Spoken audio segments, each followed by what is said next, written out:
anche domani. Siamo lieti di avere tanti ospiti stasera per discutere di indipendentismo, di indipendenza e di autodeterminazione del popolo sardo.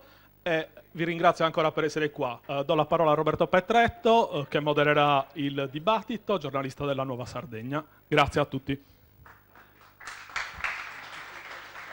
Sì, ma per adesso uso questo, credo che questo abbia il volume abbassato, quindi magari poi facciamo un cambio di microfono. Grazie a tutti. Quando mi è stata proposta di moderare questo dibattito, ho accettato con grande entusiasmo, perché l'occasione di quelle professionalmente, per chi fa il mio mestiere, ghiotte.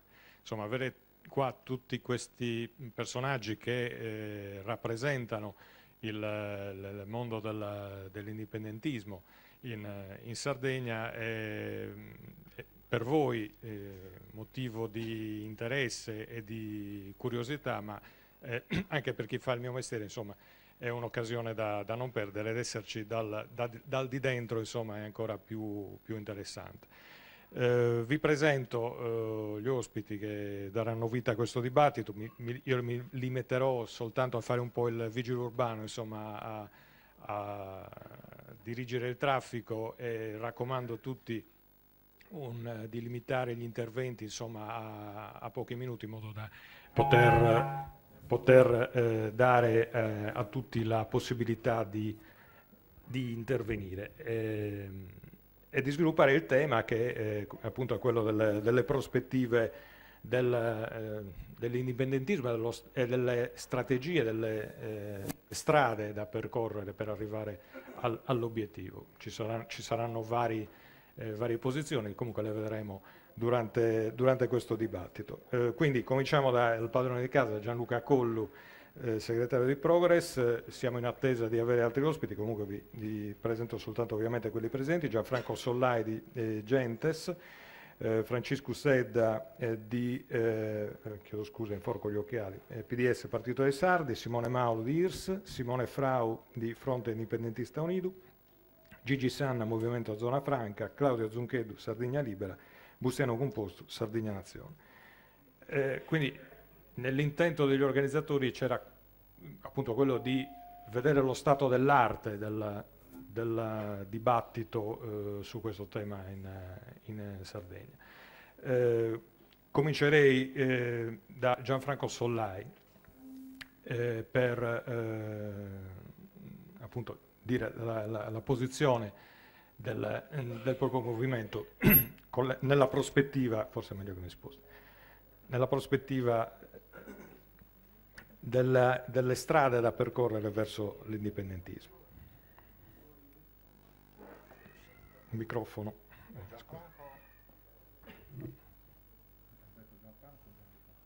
Gianfranco Sollai.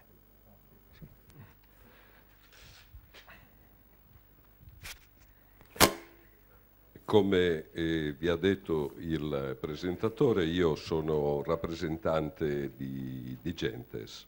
Gentes, come sapete, si è presentato alle elezioni regionali, alle ultime elezioni regionali, unitamente ad altri partiti, grazie a Progress intanto, perché è Progress che aveva preso questa iniziativa, e ad un altro movimento che è Comunidades. È stata fatta, questa è una strategia che è stata seguita e lungimirante e da apprezzare, quella di Progress, che ha ritenuto appunto che ci fosse una coalizione di partiti quantomeno non dipendentisti, anziché andare per rafforzare quindi sia la coscienza dei sardi, per vederci uniti e per poter raggiungere così quantomeno un obiettivo senza salire sul carro di altri partiti. E perché, a proposito di strategie, questa è una strategia importante. Quando un partito indipendentista si allea, si coalizza con un partito italiano che necessariamente fa gli interessi dei partiti italiani, questa non è strategia, sta portando sta arricchendo un partito italiano dell'indipendentismo. Cioè sta facendo credere al popolo sardo che anche con i partiti italiani si possa raggiungere quell'obiettivo, o quantomeno che anche con i partiti italiani il popolo sardo possa avere il riconoscimento dei propri diritti. E questo è falso, questo è confondere le idee, questo è creare discredito nell'idea indipendentista. È un grave danno che purtroppo è stato fatto da alcuni partiti. Io spero che questa strategia cambi, perché non è una strategia sicuramente vincente. La prospettiva per poter avere il riconoscimento dei propri diritti, un popolo deve necessariamente essere rappresentato da uno Stato, non c'è dubbio. Tutti gli Stati rappresentano un popolo, tutti gli Stati rappresentano una nazione. E questo è l'obiettivo che ovviamente i partiti indipendentisti intendono raggiungere, e la statualità, per quanto mi riguarda, è strettamente necessaria. Grazie per aver subito introdotto con forza il tema della discussione e anche per aver contenuto nel tempo l'intervento. Continuerei con Francesco Sedda del PDS, subito chiamato in causa, mi pare, a questo intervento. Buonasera a tutti. Sì, chiaramente non risponderò, perché non credo che sia fruttuoso scendere a questo livello, diciamo così, distribuendo patenti di indipendentismo a chi l'indipendentismo l'ha sempre praticato, lo pratica, lo ribadisce e cerca di farlo avanzare nel tempo.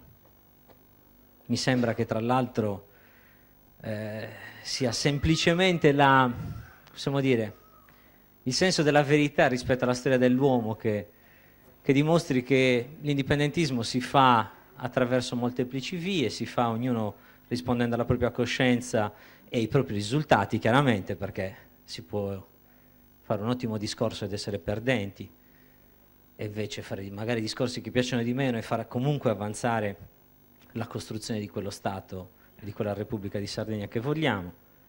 Lo si fa nelle condizioni date. Qua siamo nei luoghi emozionanti di Mariano IV, che prima di fare la battaglia ai catalano-aragonesi ci si alleò, e non erano sardi, non è che erano partiti fatti da gente che si chiama Frau, Puddu, eccetera, eccetera, eccetera, erano i catalano-aragonesi. Eppure fu una mossa, mi pare, abbastanza geniale.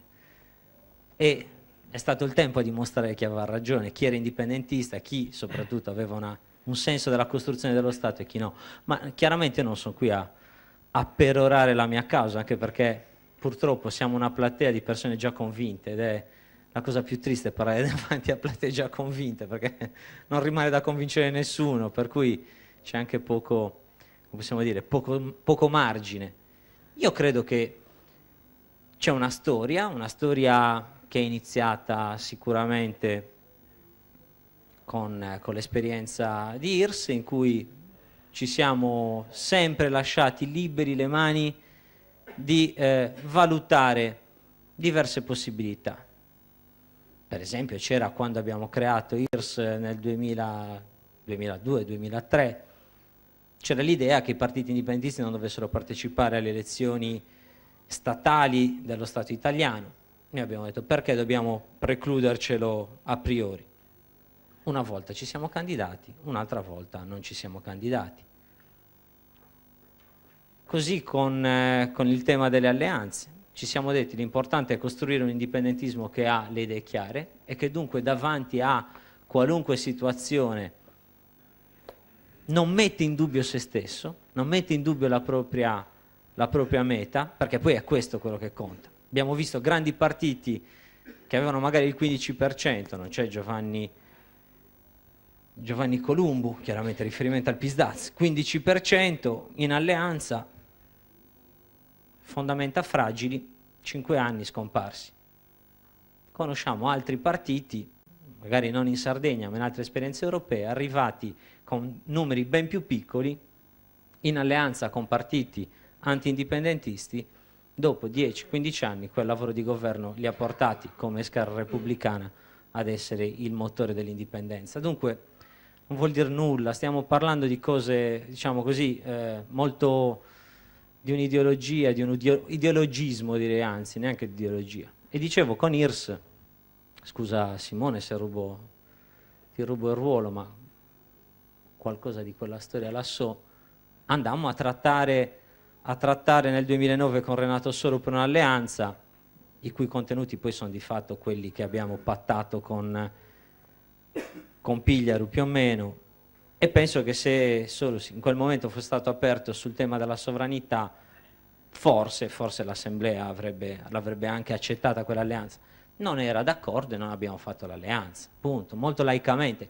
E credo che molti di quelli che sono qui erano partecipi ed erano nella foto in cui avevamo scritto più sovranità, meno autonomia, quando avevamo lanciato quella campagna elettorale. Per cui il tema della sovranità, che poi a un certo punto è diventato tabù, perché sembrava una diminuzione, cioè va bene, ci sta tutto, ci sta ogni posizionamento, ci sta ogni diciamo diversità di tattica, penso che ci stia nel rispetto reciproco, nella capacità di anche controllarsi a vicenda se volete, però ci sta anche la libertà di proseguire il cammino portandolo avanti, investendo il capitale indipendentista dentro azioni di governo e poi vedendo se questa cosa erode classe dirigente, erode consenso, fa crescere la credibilità, fa crescere il sentimento di affidabilità dell'indipendentismo oppure no. Io credo che su questo abbiamo ben chiaro cosa stiamo facendo e abbiamo anche ben evidente che il ritorno c'è e ci sarà. Ecco, se vuoi passare il microfono a Simone Frau, sentiamo il suo intervento. Diciamo che siamo in un momento difficile per l'indipendentismo. Siamo passati da un momento in cui l'indipendentismo comunque aveva già raggiunto i traguardi, io penso già a febbraio, comunque 2 febbraio 2014. Le elezioni, per quanto frammentati, i partiti indipendentisti hanno dimostrato di saper rappresentare una parte della popolazione. Con Capofrasca, a maggior ragione, hanno dimostrato di poter mobilitare delle persone su delle questioni importanti di interesse nazionale. Dopo la situazione si è un po' eclissata, abbiamo visto che ognuno ha continuato le sue battaglie, lodevoli certamente, ma non così incisive come sarebbero dovute essere. A questo punto è necessario fare un passo indietro tutti, far uscire i dibattiti sull'indipendentismo fuori dalle sedi dei partiti e delle associazioni indipendentiste, fare autocritica, mettere da parte personalismi, settarismi, posizioni ideologiche e iniziare a pensare a lavorare nell'interesse nazionale.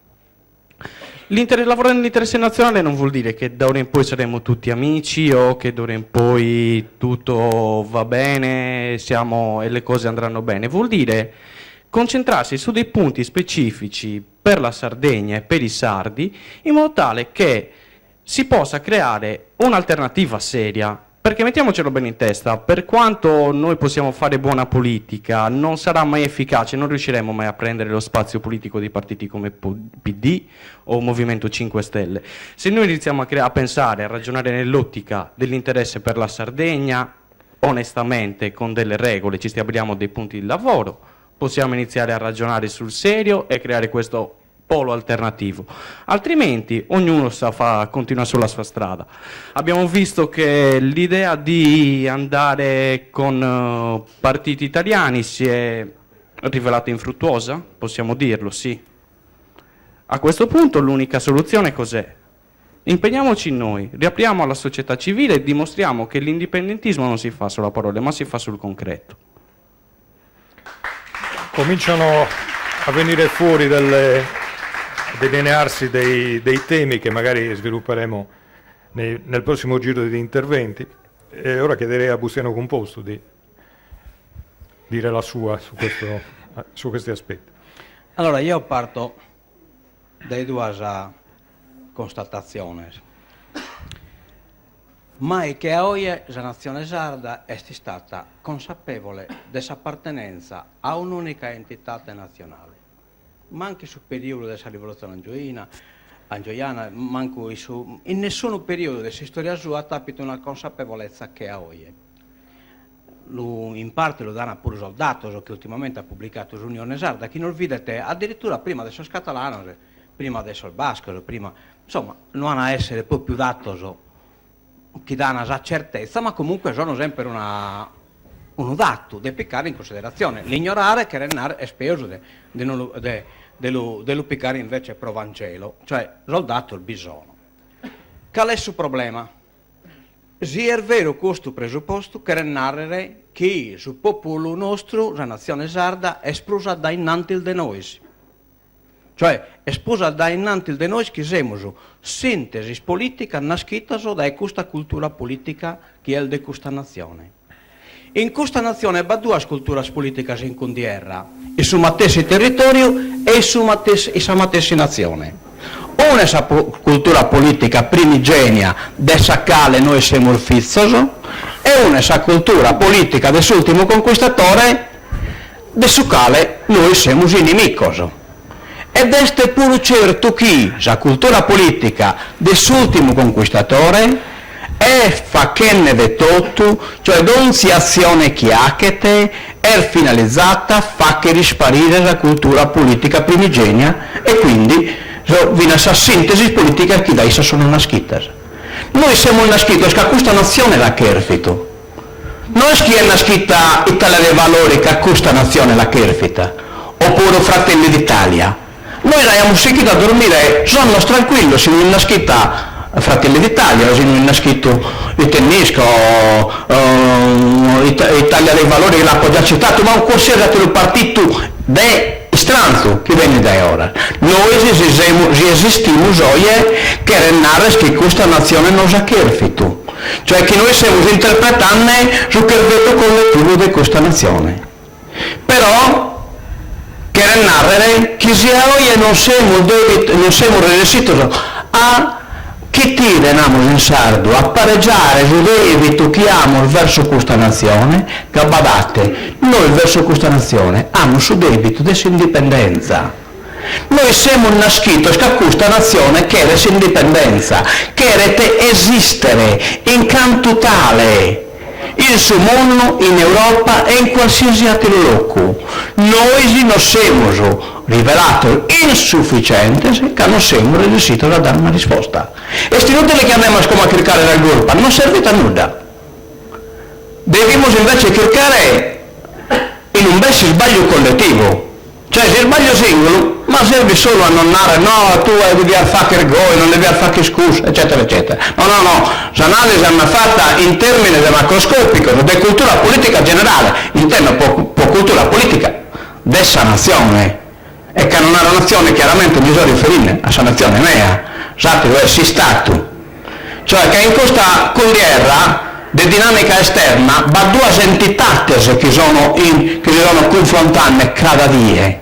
Cioè da un'ala verso entità Stato esterno e a laterale verso entità nazione. Ma le armi che usano l'uno e l'altro di queste due entità non sono uguali. Che mentre il Stato pone in campo tutti gli apparati statali, di scuola, di mass media, di tribunale, pure in qualche parte la crea, e non solo, ma pone in campo pure la premialità di chi è accodata a questa cultura politica istranza. Ma una premialità metà alta, chi è accodata viene premiato. Ma non aveva tranquillamente nel Merler, ha una grande capacità camaleontica di adattamento, non pensiamo che siamo contrastando una entità del Paco Conte, no, è scappasse, e tanto è che riesce a mantenere la giuditanza di Nesacomo ed è stata tanto capace che noi nell'ultima regionale non siamo riusciti a dare su chi su popolo non spettia, che Batrochenta di Sassardo non hanno votato, che noi non abbiamo presentato un progetto politico. Se noi abbiamo presentato un progetto politico, oggi abbiamo stato a governare la Sardegna. Certo, voi Mazzanari che so se non si ha che illuda, ma bisogna comunque sia in qualche maniera di riflettere, di neanche memoria, cioè di collocare questa cosa in memoria, che la memoria ha una parte dinamica e non si può sviluppare sul tempo benitore della politica che noi dobbiamo proporre. Intanto poi mi terminò come un tale che non siamo a pronunziare de quale prospettiva per occasione di lunare in una seconda girata.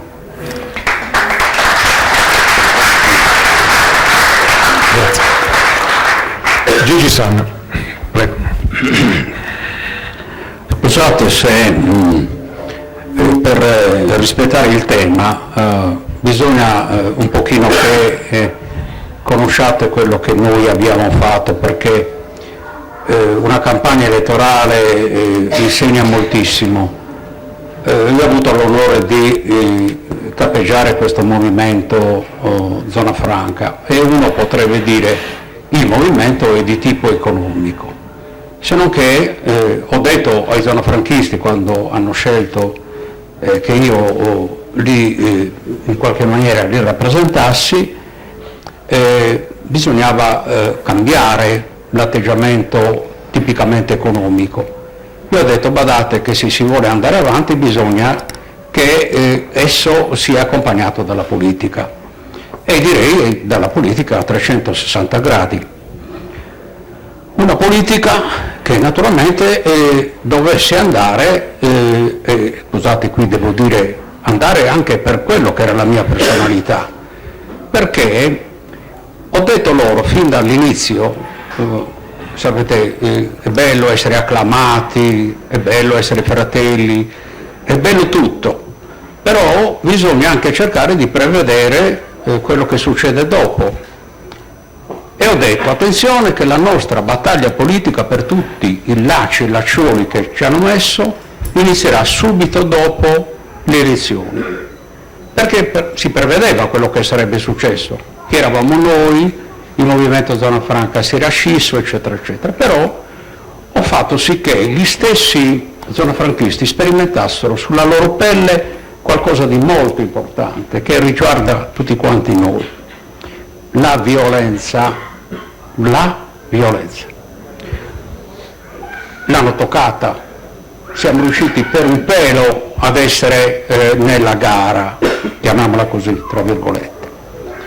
Ora, subito dopo, infatti, e voi mi siete tutti testimoni, cosa è successo?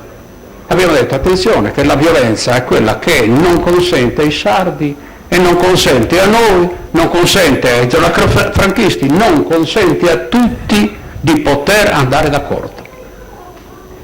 E addirittura chi mi ha seguito, quei pochi che mi hanno seguito, tutto quello che si vuole, lo 0,80% e più che mi ha seguito, mi ha sentito e sembravo quasi un prete, perché dicevo, state attenti, dobbiamo tendere la mano, tanto è vero che il movimento si chiama Zona Franca a Manudenta, perché noi tendiamo le mani a tutti, abbasso la violenza. E allora, com'è che qui vedo, e mi dispiace che veda, attacchi tra indipendentisti? Guai, è la morte dell'indipendentismo. E ho introdotto un filosofo che proprio nessuno ci può rimproverare che sia sardo o sardista o indipendentista, uno dei più grandi filosofi che è stato a Cagliari, cioè Capitini. Ho detto, non prendiamo soltanto un filosofo, che poi non era neanche un filosofo, era soltanto un teorico come Simon Mossa, o prendiamo un teorico dell'indipendentismo come era Michele Colombo. C'è forse qualcosa che dobbiamo prendere da fuori, e cioè Capitini, Aldo Capitini. Cosa dice Capitini? Se io non rispetto i valori di Claudia, se io non rispetto i valori di Composto, se io non rispetto i valori di tutti e diventano mio patrimonio, il risultato è uno solo, che ci si bisticcia e si perde l'obiettivo che è soltanto uno, che è quello di andare nella sede più opportuna dove noi possiamo contare. E non si conta, badate, con l'azionismo, andando a protestare e a urlare con le bandiere alla Regione Sarda. Si vince soltanto col movimentismo del 50%, perché l'Università di Oxford e quella cagliaritana ci hanno detto che siamo oltre il 50%. Con questo movimentismo, se andiamo d'accordo e se non facciamo violenza, la minima violenza, badate, con la teoria dei valori, e mi dispiace usare questo termine che purtroppo è inflezionato per il partito dei valori, che i valori proprio non li aveva. Ecco, ora cosa dico, e qui termino, che mi piace, e l'ho detto a tutti, essere qui perché c'è una volontà degli indipendentisti, però stiamo attenti a quello che nel frattempo è successo e che può essere giustificato. Quando sento chi accusa e chi si difende, evidentemente non siamo in sintonia. La posizione dei zonafranchisti è questa: nessuna violenza, viva Capitini, e vi prego di leggere questo grande filosofo perché è di attualità, non soltanto in Sardegna, in Italia e nel mondo, perché di violenza, grazie al cielo, ce n'è. Ecco, se questo noi facciamo, io ho l'impressione, e non è questa, badate, una battuta di impotenti, è la battuta dei potenti. Se noi abbiamo la volontà e andiamo tutti d'accordo, io ho l'impressione che la Regione Sarda ce la prendiamo noi. E se noi ci prendiamo la Regione Sarda vuol dire che non dobbiamo andare né da Cappellacci né da Pigliaro per dire noi vogliamo la zona franca, ma non è fantasiosa questa zona franca, sono i punti franchi e la legge 98, non si chiede molto di più, non facciamo violenza, è quello sancito dalla Costituzione. E allora facciamo forse violenza quando diciamo, e qui non sono d'accordo ovviamente, e espongo il mio parere, ma rispetto nel frattempo il parere degli altri, perché è chiaro che tutto è in discussione. Io non sono d'accordo di accettare il duopolio. Per quanto mi riguarda, i zonafranchisti, quelli che noi rappresentiamo, non andranno mai né con un partito di destra, né con un partito di centro, né con un partito di sinistra, perché bisogna che ci sia la volontà politica di ottenerlo questo indipendentismo, e non si può ottenere andando ora con l'uno, ora con l'altro. Questa è una mia posizione, ma non vuole essere mia o del movimento, ma non vuole essere certamente, come dire, aggressiva nei confronti di valori che sono di quelli che discutono, come vedono, che giudicano andare in un modo piuttosto che in un altro. Grazie a Gigi Sani. Proseguiamo con Simone Mauro, IRS. Buonasera a tutti innanzitutto e grazie dell'invito.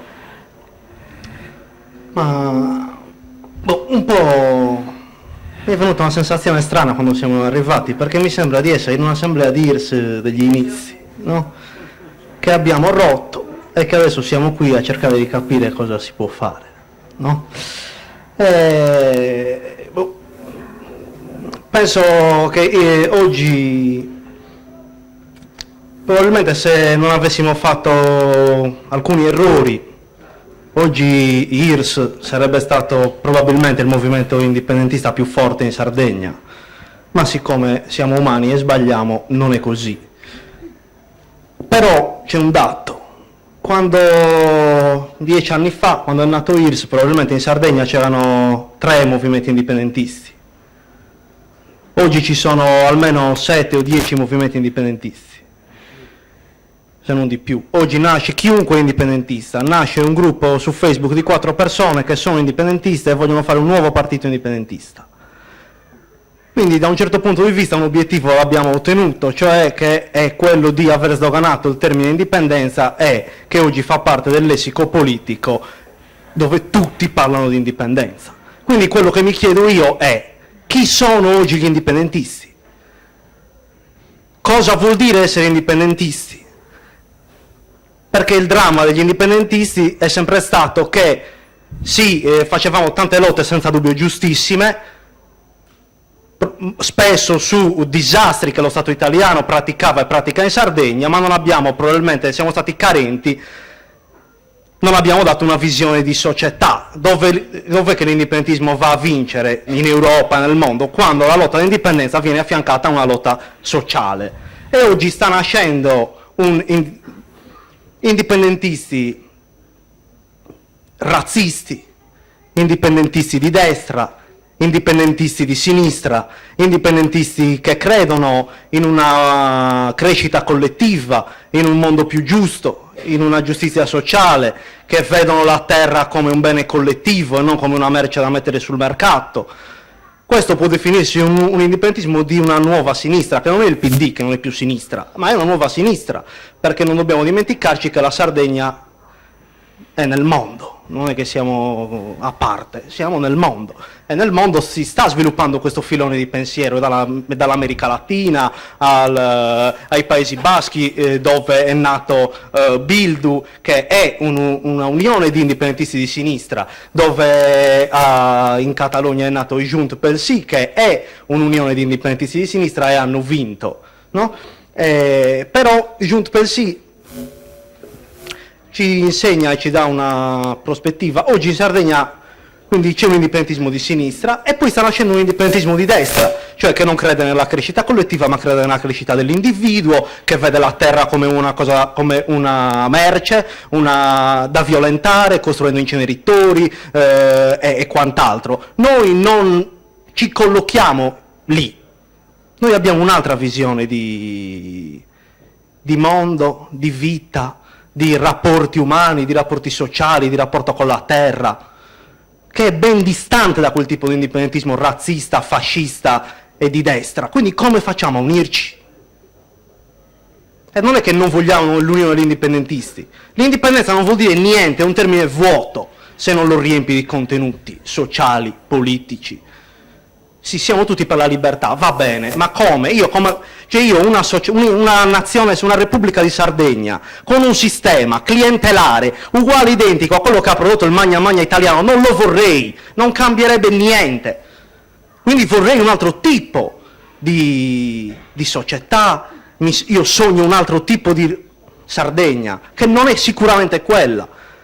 Quindi in Catalogna Artur Mas, che fa parte della Convergenza e Unió, 2 legislature fa aveva appoggiato il Partito Popolare Spagnolo di Rajoy. Oggi Artur Mas è il presidente della futura Repubblica Catalana. Perché cosa hanno fatto? Hanno rafforzato un indipendentismo di destra e hanno fatto le loro lotte, un indipendentismo di sinistra e hanno fatto le loro lotte, le loro battaglie. Nel momento in cui si è presentata l'ipotesi di referendum, tutti hanno votato per l'indipendenza, uniti. Però l'indipendenza era piena di contenuti e c'era una società che si riconosceva in un tipo di indipendentismo o in un altro. Quindi dovremmo incominciare a ragionare su questo probabilmente.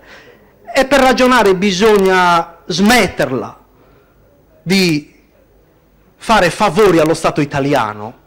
E come si fa a non fare favori? Uno dei principali atti di delegittimazione oggi dei movimenti indipendentisti non avviene più dallo Stato italiano. Prima lo Stato italiano e i servizi segreti pagavano delle persone da infiltrare che buttavano discredito sui movimenti indipendentisti.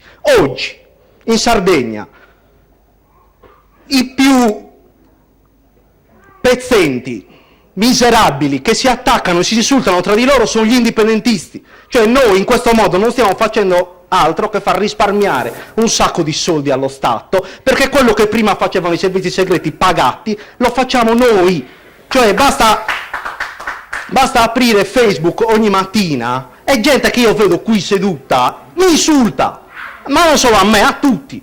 Quello è traditore, venduti, quello è di tutto, non è proprio puro, ma quello 20 anni fa aveva detto che, ma quando... Cioè, ma in questo modo io non penso che ci siano prospettive di unione, non c'è manco prospettiva di dialogo. Quindi probabilmente dobbiamo iniziare a ragionare su questo, prima di tutto sul nostro atteggiamento e poi su quello che noi vogliamo, se questa lotta deve essere davvero una lotta collettiva o deve essere una lotta per esistere noi come singoli, perché cambia completamente. Diamo a Antonio Muscas di Comunidades che ci ha raggiunto in questo momento, non so se ha bisogno di ambientarsi un po', magari continuiamo con Claudia Zuncheddu. Magari, non so, sono arrivato adesso, non so a che punto siete. Diamo un po' di tempo. Bene, Sardegna Libera vanta una esperienza istituzionale in Consiglio regionale, prima nel Consiglio Comunale di Cagliari, fra l'altro con la rappresentanza attraverso la sottoscritta. Come sono entrata da indipendentista? Sono entrata attraverso una coalizione di centrosinistra, che era un passaggio assolutamente obbligatorio, visto e considerato che il mio sogno, che è quello della creazione di un fronte unito, vasto, ampio, io sono contraria all'idea che si possa costituire un partito unico dove ingabbiare tutte le nostre differenze. Sono più propensa a pensare invece che sia possibile la creazione di un fronte molto ampio che accolga i movimenti indipendentisti, tutti i movimenti identitari, nazionalitari, chiamiamolo come vogliamo, e tutte le forze di ribellione presenti nel nostro territorio. In questa prospettiva noi possiamo vincere. Un problema che dobbiamo porci è se noi vogliamo entrare nelle istituzioni dello Stato. Cioè c'è la candidatura per le politiche italiane e ci sono le candidature per la regione autonoma e così via, sino a finire con i comuni. Noi accettiamo l'idea di entrare all'interno delle istituzioni dello Stato, perché mi sembra una via anche molto obbligata, sino a prova contraria, anche perché il nostro indipendentismo non può essere un indipendentismo rivoluzionario che passa attraverso le lotte armate per poi raggiungere l'indipendenza. Il nostro indipendentismo io lo vedo come un processo purtroppo lento, ma che deve essere progressivo e fatto di momenti di indipendenza, di lotte anche parziali per il raggiungimento di certi obiettivi. Pensiamo che cosa sarebbe solo la sovranità energetica, ad esempio, per noi. Quindi si pone il problema quale alternativa per andare a creare quello che è anche uno Stato nostro, se non passiamo attraverso le istituzioni dello Stato. Cioè cosa facciamo? Quando io ho proposto già da anni che si creasse questo incontro fra forze indipendentiste, inviti anche ripetuti nel tempo, non c'è mai stata la possibilità, sono state sempre delle chance molto limitate, ci mettiamo in 2, ci mettiamo in 3 e così via, ma non era questo, non è quello a cui io ambisco, anche se bisogna guardare verso il futuro e quindi chiederci come raggiungerla la nostra indipendenza, bisogna anche non dimenticare la memoria storica. E io sinceramente credo che sia importante tornare un attimino sul passato per capire meglio che cosa fare nel futuro. Le ultime elezioni per la regione autonoma sono state, a mio avviso, per noi un disastro. Perché non siamo riusciti a salire su quel treno che per noi sarebbe stato un treno vincente, solo se avessimo avuto la volontà politica di mettere insieme tutte queste forze. Questo è quello che io chiedevo ad alta voce insistentemente. Per cui non è avvenuto, perché ci sono stati dei movimenti indipendentisti che hanno anticipato questo processo andando un po' in solitudine e rifiutando anche il confronto con il resto dell'indipendentismo. Per cui agli altri cosa restava fare? Fare delle scelte in solitudine. Io ad esempio ero un consigliere della regione autonoma e mi dispiace non poter dire consigliere della nazione sarda, però giusto per capirci usiamo il linguaggio italiano. Ero una consigliera uscente che all'interno del Consiglio regionale ha fatto grandi battaglie indipendentiste, in solitudine nella maggioranza dei casi. E anche quando io facevo le battaglie indipendentiste per tutelare i nostri diritti, mi chiedevo anche perché tanto silenzio fuori, dove sono i patriotti di fronte a queste battaglie. In tante occasioni mi sono chiesta questo. Per cui guardate, il problema certo che restare in solitudine ed essere minoranza assoluta all'interno tra gli schieramenti italiani chiaramente non è una strada molto vincente.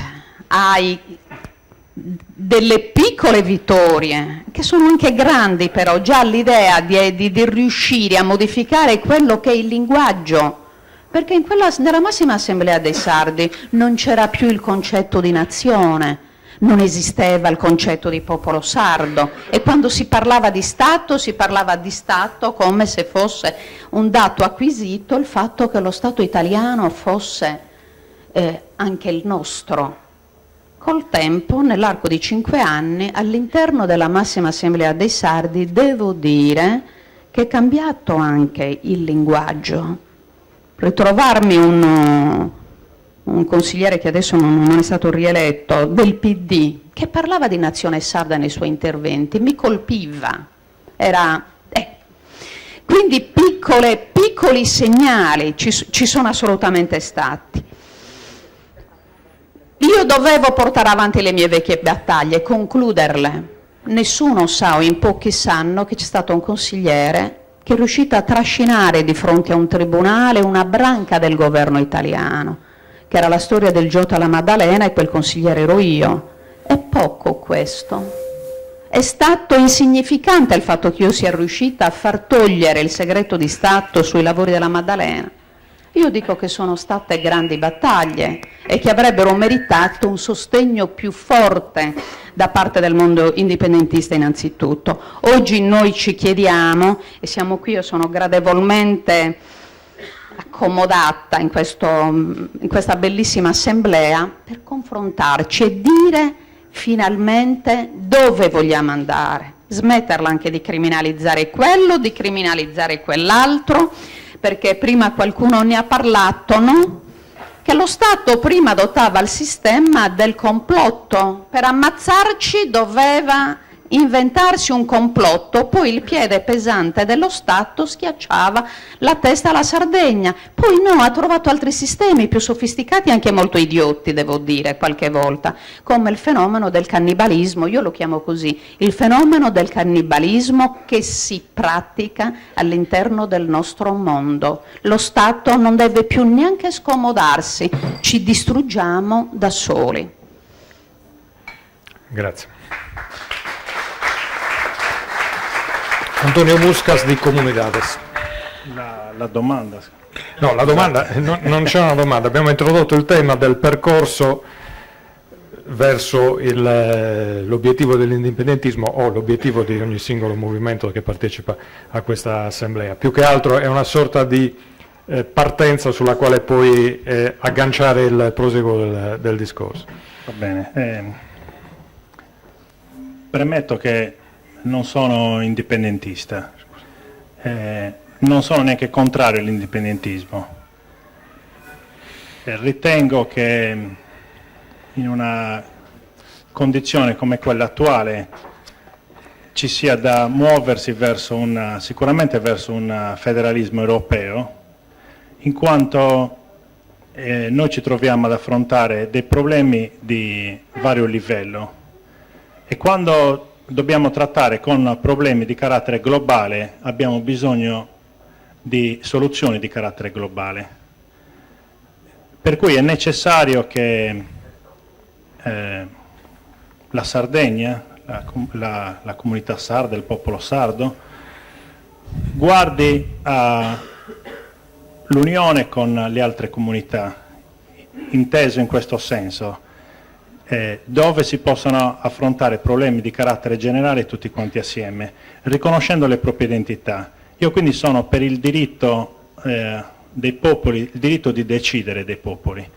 Se il popolo decide per l'indipendentismo, ben venga l'indipendentismo, però non deve essere questa una scusa dietro la quale nascondersi quando si vogliono risolvere problemi complicati, addittando sempre al nemico che arriva da fuori. Lo dico perché noi abbiamo estrema necessità di individuare i problemi, di dargli soluzione, e questa è un'impellenza che soprattutto oggi ci troviamo ad affrontare. Io adesso sto arrivando da un'assemblea pubblica a Villa Cidro, alla quale ci ha partecipato, è venuta a dare i saluti anche Claudia Zunchedo, che ringrazio. È un'assemblea pubblica contro una mega discarica che si vuole realizzare nel nostro territorio. E dove è necessario mobilitare forze. Oggi sono venuti rappresentanze di altri paesi della Campidano, dove è necessario mobilitare forze a livello generale per contrapporsi a progetti che in questo caso vengono calati dall'alto. Il problema che ci troviamo ad affrontare noi oggi, per esempio, con gli inceneritori, con le discariche, interessano non Villa Cidro, da dove io provengo, interessano la Sardegna, ma interessano anche tutta l'Italia. Per cui è una battaglia che dobbiamo combattere assieme, in questo caso a livello più generale, coinvolgendo anche le altre comunità italiane. Il problema delle basi militari in Sardegna non può essere un problema dei sardi. Stanno arrivando qua a partecipare a questi giochi di guerra nazioni che provengono da tutto il mondo. E quindi è necessario che noi mobilitiamo le comunità a livello generale, perché questo problema non lo possiamo risolvere da soli. 1,5 milioni di sardi da soli non bastano per problemi di questo tipo. Quindi io penso a percorsi a diversi livelli, dove ci sono politiche che devono essere necessariamente di carattere sardo, perché interessano noi nel nostro specifico, ma ci devono essere anche politiche condotte assieme ad altri popoli di carattere internazionale, dove internazionale non significa necessariamente la comunità europea, ma significa magari anche tutti i paesi del bacino del Mediterraneo. Un'altra cosa importante in merito al tema dell'indipendentismo e del diritto di decidere, e credo che su questo ci sia molto da riflettere, è il fatto che noi non scegliamo i nostri vicini di casa. I vicini di casa ci sono e con quelli ci dobbiamo relazionare. Quindi anche la considerazione sul fatto che noi possiamo decidere completamente per noi stessi è vera in parte, nel senso che io, dovendo relazionarmi con altri popoli, con questi popoli devo venire a patti in qualche modo, e questo io lo devo tenere presente. Quindi l'organizzazione che noi ci dobbiamo dare deve spingersi e muoversi a livelli differenti, ed è necessario, se noi realmente vogliamo risolvere i nostri problemi, andare a analizzarli a fondo, perché non si risolva tutto in slogan che poi sono poco fruttuosi come risultati. Grazie. Grazie. Concludiamo questo primo giro di opinioni con Gianluca Collu di Pro. Buonasera a tutti. Prima di tutto voglio ringraziare i presenti, soprattutto gli ospiti del salotto, e in particolar modo quelli che, per così dire, non la vedono come noi, quindi gli amici Mi sentite? Quindi, dicevo, ci tengo a ringraziare tutti i presenti e i segretari e i coordinatori nazionali dei partiti e dei soggetti politici sardi, in particolar modo Francisco e Simone, proprio perché hanno comunque espresso una visione che è sostanzialmente diversa sia da quella del mio partito che da quella dei presenti qua. Ringrazio anche i presenti, e mi dispiace perché Pili non è potuto essere presente, non capisco le cause, forse è rimasta a Budelli, credo che stesse facendo un'azione lì, forse aveva piazzato la tendina, probabilmente è rimasto lì, invece dovrebbe arrivare a momenti Giovanni Columbu, che purtroppo oggi è una giornata importante per noi, ma non solo per noi, perché comunque c'è a pochi chilometri da qua il congresso del PISDAZ da cui lui è preso, quindi c'era anche quell'assemblea a Santa Giusta, quindi c'erano tanti momenti importanti proprio oggi, ma non li possiamo decidere, non li potevamo controllare. Sì, la nostra strategia è chiara, l'abbiamo esplicata più volte, l'abbiamo spiegata, la presentiamo per la seconda volta a DSD Festa, l'abbiamo già presentata l'anno scorso in cui avevamo avuto un dibattito simile, ma mancava qualche componente. Ci crediamo ora più che mai, perché comunque pensiamo che per quanto possa essere legittima l'idea di puntare su una coalizione sovranista, quindi anche andare coi partiti italiani, in realtà proprio in questi giorni dimostra la sua inefficacia. Vediamo che comunque, per quanto l'attuale giunta Pigliaru sia composta da assolute competenze, da persone per bene, da indipendentisti, da sovranisti, purtroppo è assolutamente incapace di aggredire quei temi strategici che rendono la Sardegna nella situazione in cui vive, e soprattutto non sono riusciti assolutamente ad impedire questa esercitazione militare, la più grande della storia dal dopoguerra. Insomma, voglio dire, malgrado l'impegno e malgrado il buon lavoro che riconosco all'assessorato presieduto da Manicheda, che forse è l'unico che un pochettino porta avanti un lavoro un po' decente, quantomeno con un certo rigore, questa giunta, la giunta Pigliari, sarà sicuramente riconosciuta, la giunta sovranista Pigliari sarà riconosciuta per aver permesso la più grande esercitazione da dopoguerra ad oggi.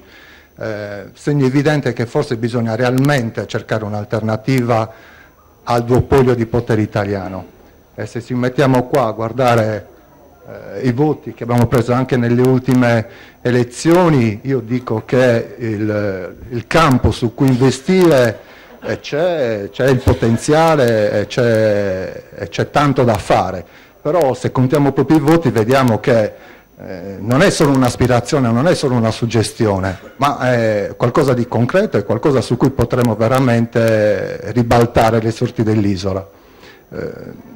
Voglio solo ricordare che questa giunta fondamentalmente non può neanche godere di un grande consenso elettorale, perché quando sei insomma legittimato dal voto di 2 sardi su 10, politicamente bisognerebbe comunque sempre stare attenti e vedere un pochettino se le cose è meglio cambiarle, se cambiare strategia. Io credo.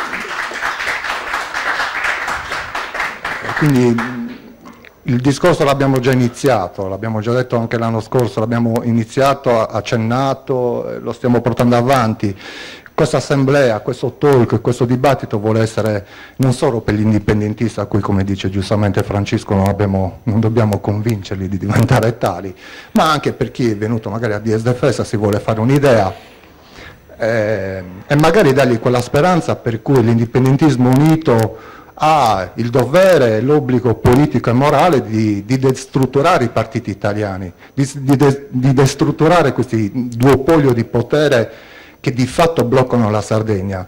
Guardate che in nessuna nazione senza Stato esiste una tale egemonia di partiti unionisti. In nessuna nazione senza Stato. Se andate a vedere in Catalogna, se andiamo a vedere in Scozia, se andiamo a vedere in Galizia, se andiamo a vedere anche in Quebec, un tale strapotere dei partiti italiani che bloccano tutto, che rendono tutto inutile, rendono inutile anche un'idea di alleanza con loro per cercare di cambiare le cose, non esiste. Allora, consapevolmente, responsabilmente, non su suggestioni, la nostra unità, il nostro lavoro comune non deve essere una questione di purismo, perché neanche noi come partito, come stava dicendo giustamente prima Antonio, che non è indipendentista, non facciamo una questione di lavorare esclusivamente con gli indipendentisti, noi vogliamo lavorare con i sardi, vogliamo lavorare con i francesi, vogliamo lavorare con gli italiani che vivono in questa terra, che l'amano, la rispettano e che forse sognano un futuro diverso di quello che c'è attualmente, ci stanno relegando i blocchi di potere italiano. Grazie a Gianluca, quindi abbiamo finito il primo giro e insomma, i temi da sviluppare ci sono tanti, qualcuno ha spiccato un passo indietro, qualcuno mani tese, ma mi pare che permangano alcune differenze. Come se ne esce? È ipotizzabile una strada comune? Io ritengo che sia possibile una strada comune. È chiaro che non dobbiamo pensare ad un partito unico, questo no, non ha assolutamente senso. È bene che ci sia la pluralità, che si possa dialogare e si possa raggiungere un accordo su degli obiettivi comuni. Però ci tengo a mettere in evidenza due aspetti. In uno Stato ci sono delle competenze primarie e delle competenze secondarie. Le competenze primarie sono quelle alle quali lo Stato non ci rinuncia,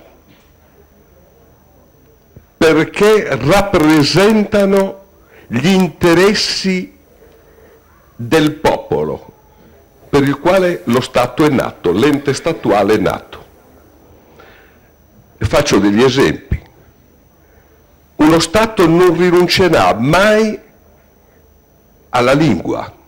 Lo Stato italiano non rinuncerà mai a considerare la propria lingua la lingua ufficiale in tutto il territorio.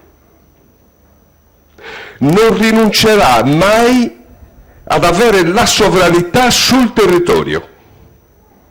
Tant'è vero che decide lo Stato se in Sardegna ci devono essere o non essere delle basi militari.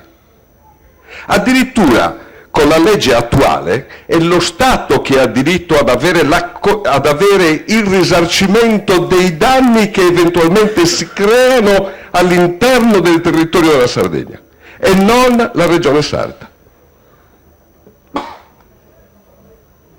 La scuola, spetta allo Stato decidere quali materie, qual è il programma istituzionale e così via di seguito, entrate eccetera.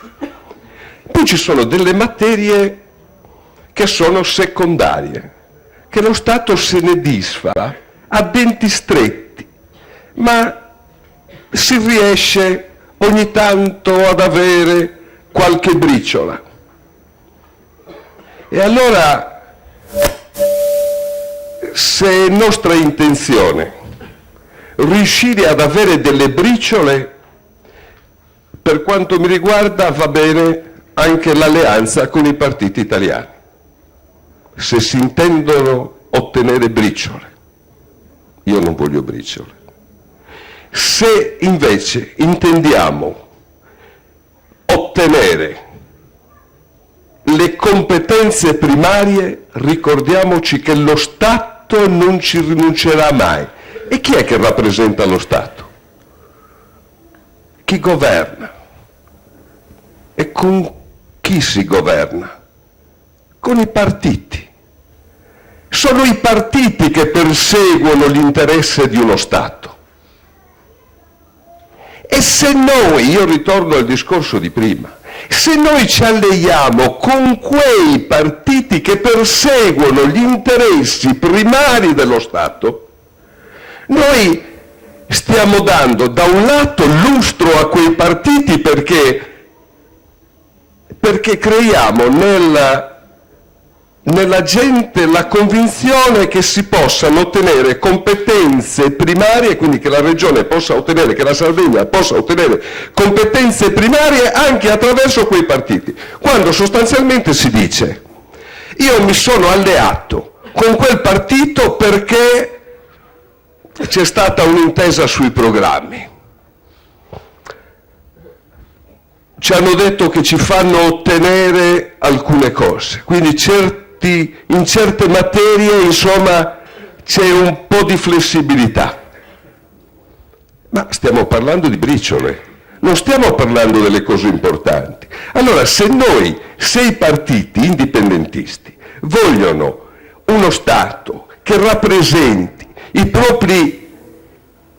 gli interessi della Sardegna e quindi le competenze, che persegua le competenze primarie, competenza sulla lingua, competenze quindi sul territorio, la sovranità sul territorio, sulle istituzioni scolastiche, sulla viabilità sia terrestre, marina, aerea. Allora abbiamo bisogno di uno Stato. Abbiamo bisogno quindi di partiti che perseguano gli interessi della Sardegna e non possono andare a braccetto con gli altri.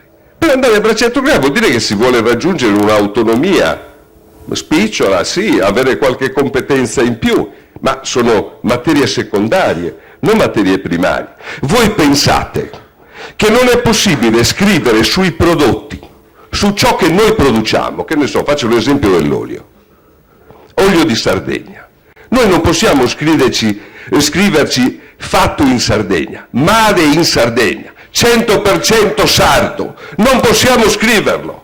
Tant'è vero che se voi andate a vedere c'è scritto 100% italiano, anche se è vino di Golosfanarega, di Alghero o di qualsiasi altra zona della Sardegna, per fare un esempio spicciolo.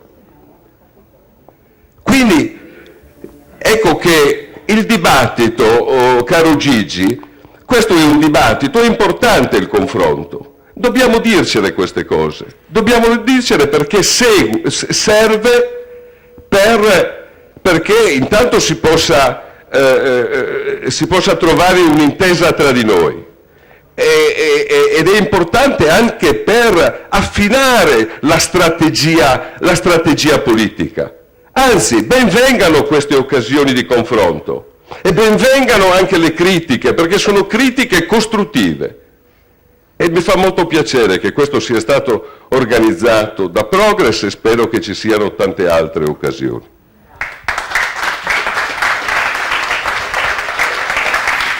Ripercorriamo il giro che abbiamo fatto prima.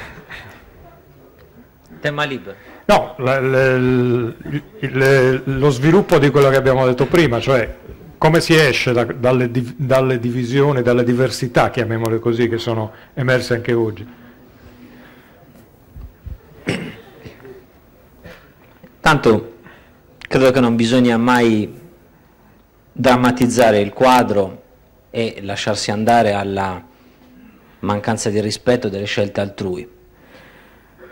La logica del ti sputo in faccia e poi ti chiedo di abbracciarmi o ti dico che sei una merda e poi ti chiedo di unirci è la cosa più patetica, irrazionale, probabilmente folle che si possa sviluppare, che in Sardegna si è sviluppata spesso e tutto oggi, qualcuno lo ricordava, con i social continua a svilupparsi. Questo credo che ce lo dobbiamo dire francamente, è abbastanza grave, perché di fatto mina, non è che ce lo possiamo nascondere, siamo esseri umani, mina le relazioni umane prima ancora che politiche e obbliga degli sforzi sovrumani per riallacciare poi rapporti che sarebbe stato meglio non rovinare, chiaramente.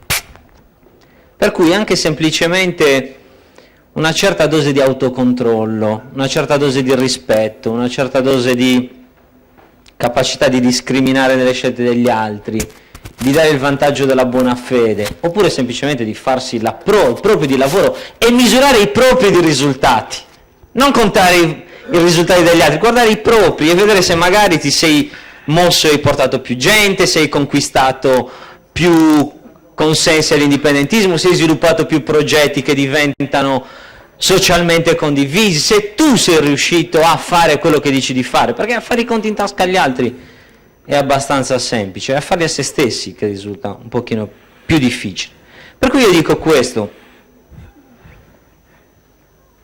essere più controllati, in un'epoca in cui è evidente, è difficile, perché tutti la notte siamo convinti, ma anche il giorno, di sapere dove sbagliano gli altri e di avere un luogo dove dirlo e emergere come i salvatori della patria che poi nel giro di pochi minuti, di qualche mi piace magari, di qualche commento ancora più acceso, insomma, si evapora. E poi ricordarsi che non si costruisce un'unità nel disprezzo degli altri. Perché mi sembra veramente una storiella un po' assurda quella di un indipendentismo, lo dico a Gianfranco che giustamente esprime la sua posizione e fa bene a farlo, magari io l'esprimerei in altri modi, ma va bene, siamo diversi. L'indipendentismo si allea, non è che smette di voler distruggere il PD o annientare gli altri. Poi vediamo se ci riusciamo, non ci riusciamo, se gli leviamo pezzi di classe dirigente, se magari la gente vedendoci governare dice ma hai visto, alla fine ho sempre votato quelli, ma alla fine i più bravi sono quegli altri, perché non ci avevano mai visto. Sono strategie, come dicevo. Mariano una volta si è alleato, poi gli ha fatto guerra nel 55, poi si è rialleato, poi nel 66 ha ripreso la guerra. Non ci vedo veramente nulla di strano, così come non ci vedo nulla di strano perché stiamo parlando, quando parliamo di queste alleanze, del 90% delle persone che magari tanti non hanno votato e Gianluca abilmente fa la cosa 2-10, vabbè, ma non hanno manco votato di protesta a voi, non hanno votato nessuno, non è che te li puoi ascrivere o li puoi ascrivere ad altri, la cosa si fa con chi ha votato, e chi ha votato alla fine per maggioranza ha eletto quella maggioranza. Per cui io dico attenzione anche a non dover oggi, diciamo così, dire cose di cui ci si pente domani. Perché poi magari domani ci sono le condizioni per cui altri che non siamo noi, che magari saremo spariti e io sarò finalmente in vacanza, che trovano giusto e trovano logico e trovano anche conveniente in un dato momento fare un'alleanza e ti tocca rimangiarti tutto quello che hai detto oggi. Perché così succede in politica. È una cosa abbastanza normale. E lo dici tu a me se sono uomo, se non sono uomo, da quale pulpito puoi giudicare dell'umanità di chiunque, tanto più sulla base di un'alleanza politica? Signori, qua cos'è il processo all'umanità si fa su questa base? Guarda, l'umanità muore nei campi di sterminio, non in un'alleanza che si può fare e disfare, domani può finire la legislatura e siamo tranquilli. Noi, fino ad un certo punto, non ci dovevamo manco candidare perché non c'erano le condizioni, per cui guarda, siamo le persone più serene, tranquille e libere, tant'è che se domani si realizzano le condizioni per un'alleanza vincente e seria degli indipendentisti o di una parte degli indipendentisti, ben venga.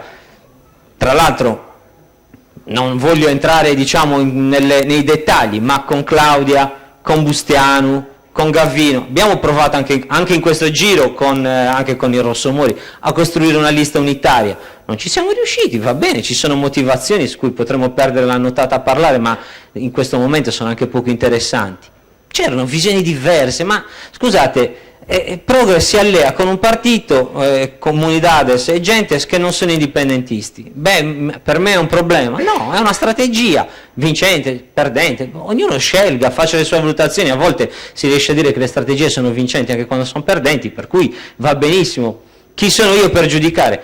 Degli indipendentisti hanno fatto un'alleanza con dei non indipendentisti. Va bene. Quello era una scelta. Claudia ha fatto un'altra scelta, Gigi ne ha fatto un'altra. È la mancanza di rispetto che è follia. Perché se domani ci dobbiamo trovare assieme, ma su quali basi lo dobbiamo fare? Sulla mancanza di rispetto? Credete che sia questa la base?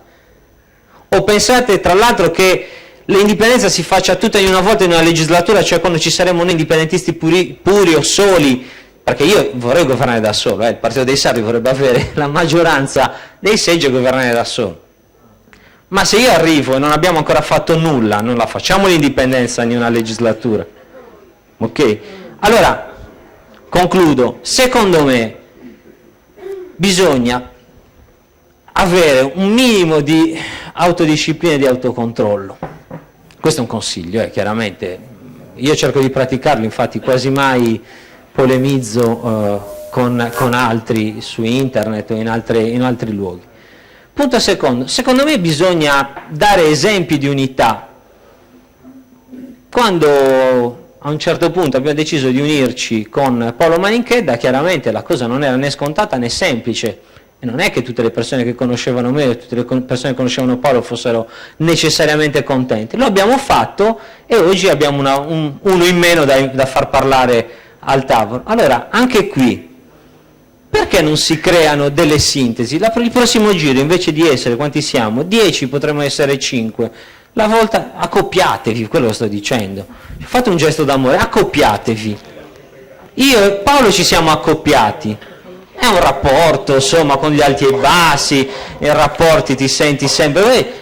Anche qui, perché non si inizia a fare sintesi? Se si vuole l'unità, invece di aspettare che siamo tutti uniti, ci si accoppia a due, tanto affinità ideologiche ce ne sono, la prossima volta siamo in 5, poi ci si accoppia fra quei 5, giro qualche anno siamo in 2, siamo in 3 e abbiamo semplificato il quadro politico.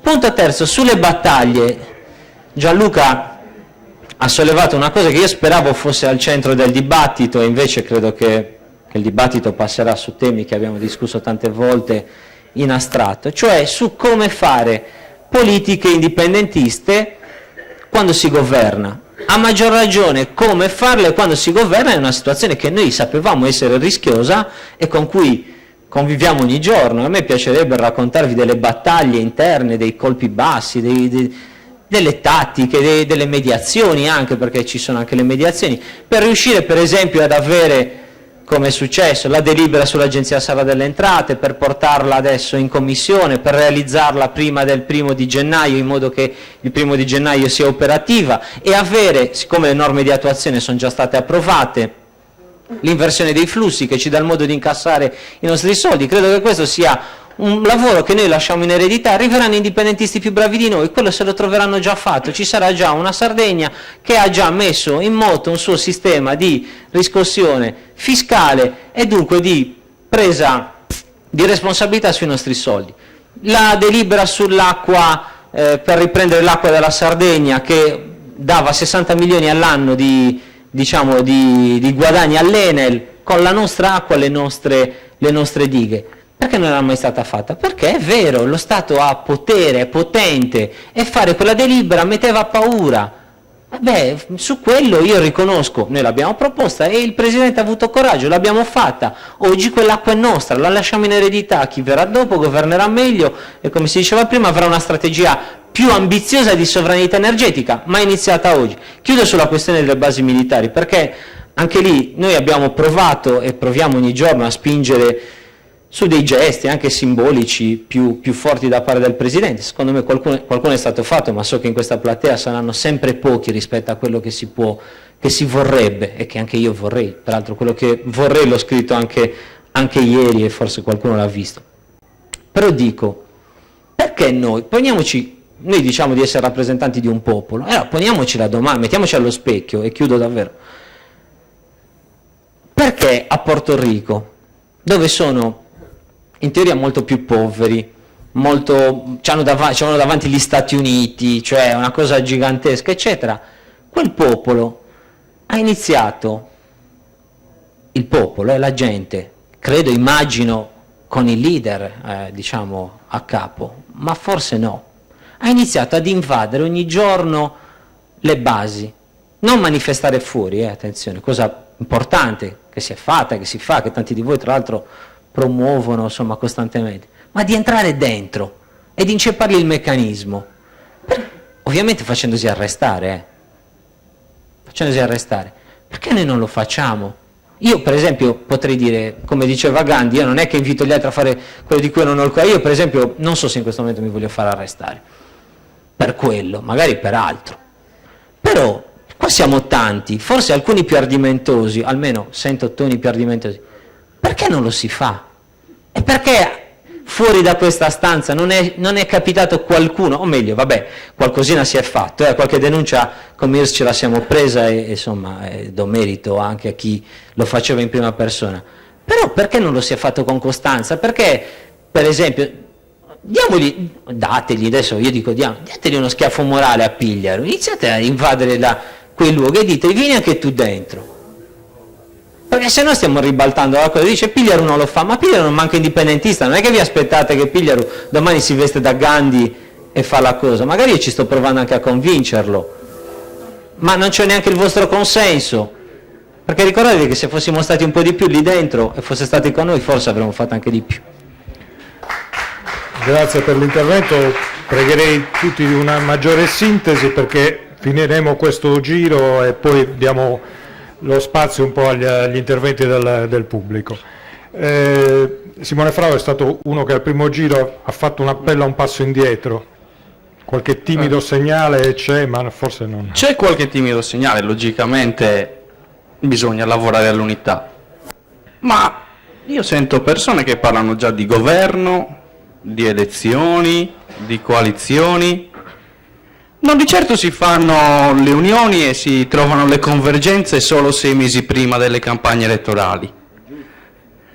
Non si trovano così. Le convergenze, i punti di incontro si trovano sul lavoro, solo ed esclusivamente sul lavoro. Solo nella pratica noi possiamo pensare di lavorare assieme nel tempo. Noi i punti in comune ce li abbiamo, ci sono le occupazioni militari, c'è la scuola, c'è la lingua, c'è la sanità, ci sono i trasporti. Credo che sono dei punti sui quali tutti andremo d'accordo. Logicamente se qua si parte col presupposto, sì, ma perché poi dobbiamo andare a governare di qua e di là, noi non dobbiamo andare a governare, dobbiamo fare l'interesse dei sardi, solo e esclusivamente l'interesse dei sardi e della Sardegna, non deve essere primario soprattutto l'elezione, no, prima di tutto pensiamo a creare coscienza nazionale, pensiamo a prendere la società, pensiamo a prendere le parti sane della società, avvicinarle a noi e iniziamo a lavorarci assieme, prendo questi voti, prendo quest'altri voti, non ci serve a niente questo. Chi ci crede? Qualcuno, pensate che veramente qualcuno possa credere che noi saremo una forza seria e duratura perché 6 mesi prima delle elezioni siamo diventati tutti amici? Non ci crederà nessuno, nessuno. Quindi se noi vogliamo lavorare, si stabiliamo delle regole, siamo onesti, prendiamo 4-5 punti e iniziamo a lavorare da ora però, da ora, con serietà. E logicamente non si può lavorare avendo i piedi in 2 staffe, sia ben chiaro. Ci sta o da una parte o dall'altra. Così, solo così si va, onesti, facciamo autocritica, gli errori li abbiamo fatti tutti li abbiamo fatti. Ora, se vogliamo smettere di fare errori, bene, però onesti, da una parte o dall'altra, e si lavorerà subito. Io direi che da qui bisogna partire, nient'altro.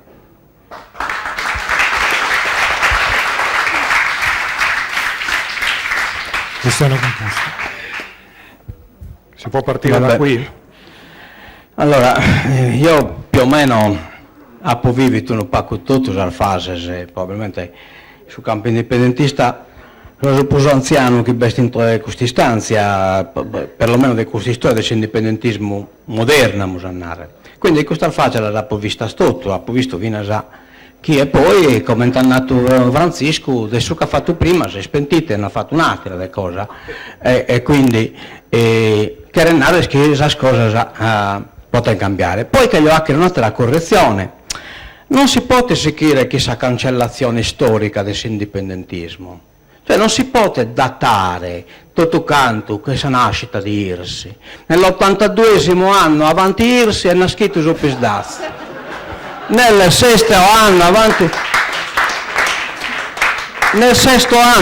Irsi è nascito Sardegna Nazione e nel 36esimo anno è nascito su popolo sardo e su Fissi nel 34esimo anno prima di Irsi. Non è possibile non si può cancellare la storia, non serve a nulla. La storia sull'indipendentismo è una storia lunga, metta lunga. Non è nascita chi nessuno, è nascita probabilmente fino a prima del 1921. Altri hanno seminato, ha seminato Giorgio Asproni, ha seminato altri scrittori che sono venuti al metà prima. Quindi, è una storia che è già cominciata. Non esiste avanti Cristo e dopo Cristo, no, assolutamente. Noi siamo una l'eoliocramaiata costante resistenziale poi è aggiunto Pietrino Soddo che probabilmente ha elaborato ed è stata da innanzi, è aggiunto una costante resilienziale probabilmente preso più adatta a interpretare sul popolo sardo che dessa scontaminazione comunque anche il vestito sempre popolo. Io probabilmente forse este sul caso di andare da innanzi questa resilienza e di dare antifragilità che in qualche loco che siamo il vestito pure antifragile non solo resiliente. Andiamo su per punti, che se non hanno per punto dopo rischio di essere un discorso troppo lungo. Partito unico, assolutamente. Io penso che il sardismo sia un insieme politico normale. Entro il sardismo normalmente, come entro di qualsiasi altro sistema politico, di qualsiasi altro popolo, deve essere sul valore della normalità, deve essere tanta sintesi politica che interpretano l'universo politico del sardismo. Un opaco, come no che beste Colombo, che adesso due tesi che sono state presentate, traspare un opaco quasi la proposta di un partito unico. Cioè, come Giovanni forse a dettare sul momento ne ha approfittato a lunare che bestise. Cioè, questa cosa del suo partito unico non è assolutamente né possibile e né proponibile. Noi siamo un universo politico normale. Altra questione, andiamo per punto. Puoi scrivere che all'este in un non siamo muovendo noi scommente Sardegna Nazione, che non nascimo gioia, dopo su Pisdaz, praticamente sa sigla pulvezza che esiste in Sardegna. Allora, pro Sardegna Nazione, it deve essere su indipendentismo, non deve essere. Parte da un principio, che va due sistemi politici in netto contrasto l'uno che satiro e nettamente disgiunto. Cioè non vi potete dare nessuna congiunzione tra uno sistema politico e satiro, che curano interessi in netto contrasto. O è un partito o è un sistema politico occupante, dominante, tendente a far che risparire una nazione può integrare in un'altra nazione. Satiro invece è un sistema politico che si oppone all'ultimo invasore e che non credete che la storia si cristallizzi de goi. Cioè noi non morimmo italiani, cioè la nazione sarda non muore italiana, non è morta spagnola, non è morta aragonese, non si cristallizza la storia. Quindi noi non potremo vivere questa contingenza come in eternitate. No, non è begai. L'italianità è una cosa contingente, cioè è solo l'ultimo dominatore, basta di spostare una virgola di storia, che cavolo si pone d'accordo che sono inglesi, oppure sul francese l'ha rendato Nizza e Savoia e noi siamo stati sino a ragionare del partito francese. Quindi, prima questione, pro chi Sardegna Nazione siete in questa casa comune, chiamiamola come interimus, il sistema deve essere nettamente alternativo, non collaborativo, non di completamento, non complementare, non deve servire a completare un altro sistema, ma manco oppositivo. Cioè noi non siamo una opposizione, ecco, questa è una bella cosa, è scritta questa tesi del Suppisdaz. Noi non dobbiamo fare opposizione di sistema, in una delle due stesse, questo concetto metabello, non devono fare opposizione di sistema, ma opposizione al sistema. Cioè, quindi la nostra non è una dinamica interna sul sistema, noi dobbiamo essere in fora da sul sistema, che è un sistema a su quale dobbiamo essere assolutamente alternativo. Altra sintesi, per noi l'indipendentismo deve essere assolutamente laico, in riferimento per esempio al partito italiano. E in Sardegna non basta il partito italiano di sinistra, non vi n'ha manco uno. Che tutti i partiti che praticano l'imperialismo, cioè che mantengono il colonialismo, che sono le strutture portanti del colonialismo, di un Stato supra di una nazione, non possono essere di sinistra. Non hanno sono matessi che sono contro l'imperialismo e poi lo praticano. Quindi in Sardegna non facciamo storia a fare queste alleanze che sono uno che sono in Sardegna non va partito di sinistra italiano, sono tutti partito di destra. Quindi fuori, questo concetto non esiste qui. Altro spunto importante se sopra le commenti potremmo freicare. Allora, come deve essere questo progetto possibile di presentare a nazione sarda? Io, Boschello, Leghere, guardate, Angelo Caria non è superato. Noi siamo restati, e Boschello Leghere, ti scrive Angelo Caria, una grande base sociale che attende, ai danni di Casa Comune, che attende di scendere in campo. Essa è formata da tutti quei sardi che aspettano il partito che non c'è, un partito che non c'è, ma pure è vivo in tutte le vicende sarde, un partito al quale si rivolgono per esorcizzarlo ogni giorno i partiti italiani. Questi lo carezzano, lo imboniscono, lo adescano, perché non scenda in campo. Si tratta di superare inutili steccati per ricostruire l'unità del nostro popolo che il colonialismo ha disgregato. Ecco, in questo quadro, comunidades e tesinata e gente sono assolutamente organici. Cioè sono sintesi politica da chi entrano in questo quadro è Casa Comune. Cioè non si tratta quindi di l'alleanza che in partito che non sono indipendentista, ma è importanziata, sono organico da questa nazione. Questo è ciò che importa, per vivrare sopra. Se no non siamo schirriana sasola, cioè non siamo incursione sasola. Sono dinamica sociale, noi indebili nello Stato dominante, indebili nella nazione dominata. Cioè se entro il Stato dominante, batti scontro di carattere sociale, va sindacato il forte, che ha che non ha lotta di rivendicazione sindacale, si Stato si innafotiti, che non esercita la compressione nazionale, che in questo apparato, l'esercita mediante la polizia, la base militare, lo tribunale, non importa se si batta con guerra sociale entro il Stato dominante, invece entro la nazione dominata sa con guerra sociale indebiliti che è la prima cosa che mi narrano. Ma guardate bene, io ho visto tutta la problematica del comitato sino nucleo. Il comitato sino nucleo come è superata l'influenza della dinamica sociale a Berinde Salmandrasa.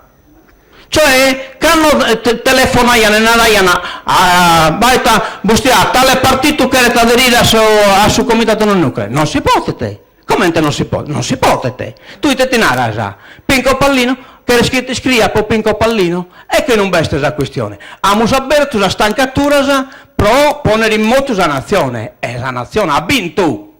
La nazione ha vinto. E che non basta il problema, quindi, che non siamo ai danni di una problematica nazionale, siamo ai danni di una problematica nazionalista. Il termine lo potete pure non accettare, ma per me è nazionalista che è concepire un mondo in numero soggetto sono nazioni e non sono sullo Stato. Questo è il nazionalismo mio. E a tanno, in un problema nazionalista che è questo, dobbiamo esponere in campo tutta la sintesi politica che questa nazione esprimiti, per contrastare sul sistema politico che nos ha dominato fino a oggi e che era un disastro. Guardate bene, siamo in condizione del disastro, noi siamo su dovere, che si dai no, che in un'ipotesi possibile, bene, noi Sardegna Nazione Beste, è disposta a qualunque sacrificio. Noi abbiamo fatto pure di manna di entrare in Sardegna possibile, abbiamo fatto di manna, noi non pensiamo che la domo comune la dobbiamo freicare noi, assolutamente no. Si batte una domo comune già fraicata che anda bene, noi siamo pronti ad entrare. Questo è il suo problema. Quando intendiamo tanto assente nanne questo, non queremos diventare un partito egemone dell'indipendentismo, non funziona. Non funziona. Noi queremos che su chi sono facchenti, poi le interpretazioni che va succedendo in Catalogna o in Italia, ma Boschello Leghere, una frase deotegica, è importante che hanno servito a superare questa dinamica che non hanno separato fino a oggi. Oteggi o declara prima l'età e poi la rivoluzione. Prima c'è stato e poi la rivoluzione. Ma questa rivoluzione si chiede fare che nella società intendita rivoluzione sociale interna, quindi la società basca. Questa rivoluzione si può fare se noi non abbiamo la possibilità di hackere. Andiamo sparisi, ma sicuramente la libertà, l'indipendenza ha una priorità rispetto a tutto, che l'indipendenza nulla si può fare. e chi non vede la problematica. Bene, conclusione, noi siamo pronti. Se dimono, funziona a Gallo, è possibile potete essere una domo comune, noi besiamo.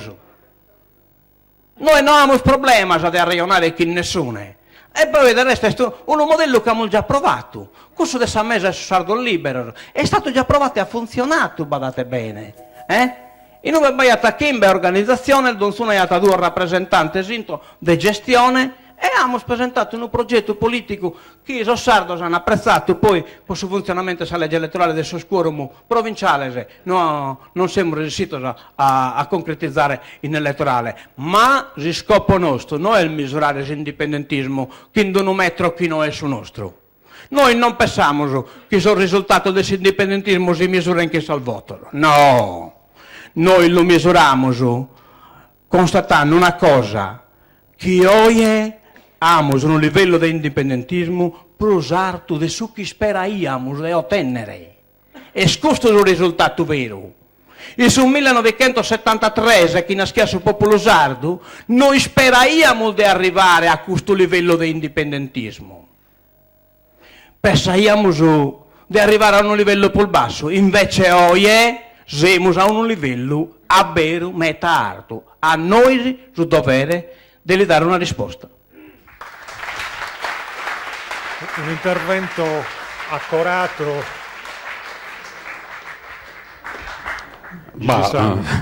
Parlare sempre dopo Bastiano bene d'impiegata, però proprio l'appello di Bastiano, dopo quello che ho sentito dagli altri, mi convinco sempre di più, a parte il fatto che è vero che nel 73 e non soltanto nel 73, un po' più avanti, proprio perché qui c'è Giovanni, si può dire il partito sardo se lo sognava che avrebbe prodotto tanti polloni, perché è questo che bisogna dire. Giovanni c'è, ci dirà, domani si parlerà, il partito si arricchirà senza dubbio, ma è successo qualcosa di straordinario, forse neanche i sardisti pensavano che succedesse, e cioè che l'articolazione del discorso sardista sarebbe finito in tanti soggetti. E devo dire che sentendovi oggi, io che sono un vecchio sardista e lo sono ancora, sentendovi il cuore mi si riempie di gioia. Perché? Perché ai miei tempi, se soltanto si fosse, dico i tempi quando c'erano i tempi della giovinezza, nessuno poteva sperare mai che avremmo messo quel seme. Certo, c'era Caria, c'erano tanti altri, non c'era soltanto Caria, c'era il suo popolo sardo senza dubbio, ma c'erano tanti altri. C'erano i giovani sardisti, quelli che hanno determinato il congresso di Porto Torres, il congresso indipendentista, ma nessuno pensava che ci sarebbe stata questa ricchezza di dibattito.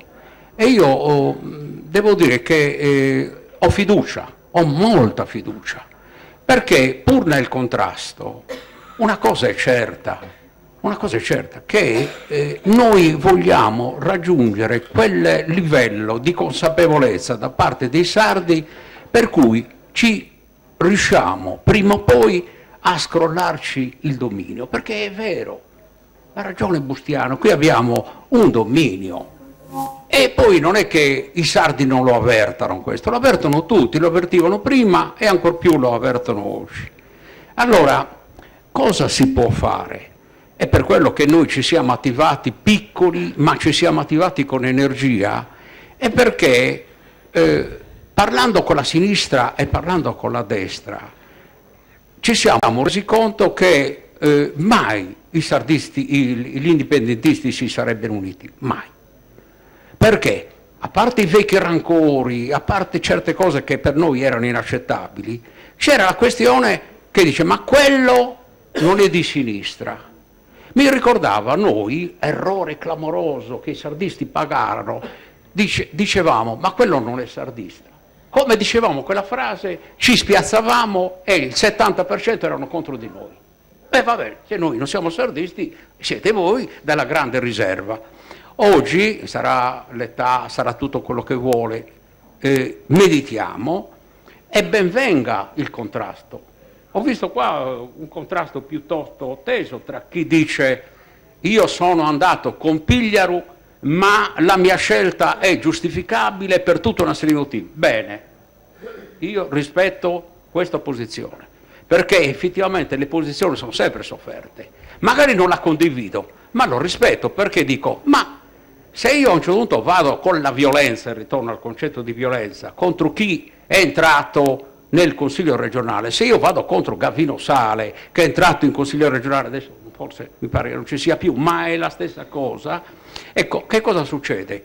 Che mi taglio i ponti e non considero, bella parola hai usato Bustiano, non considero la contingenza, non considero lo stato attuale delle cose, noi stiamo andando in progressione. Badate che io vorrei che, quasi lo scriverei, badate che l'indipendentismo è ineluttabile, accadrà questo. E io direi, perché tutto sommato l'ho anche promesso, che noi osservassimo bene tutta la storia dell'indipendentismo, si scrivesse questa storia, perché non c'è la storia dell'indipendentismo, e invece è una storia bella e una storia sofferta. Chi di voi conosce la magnifica lettera ai sardisti inviata da Michele Columbu, che dopo 3 o 4 anni, una lettera, badate, determinò il 17% del partito sardo che era al 2,5%. Chi la conosce questa lettera?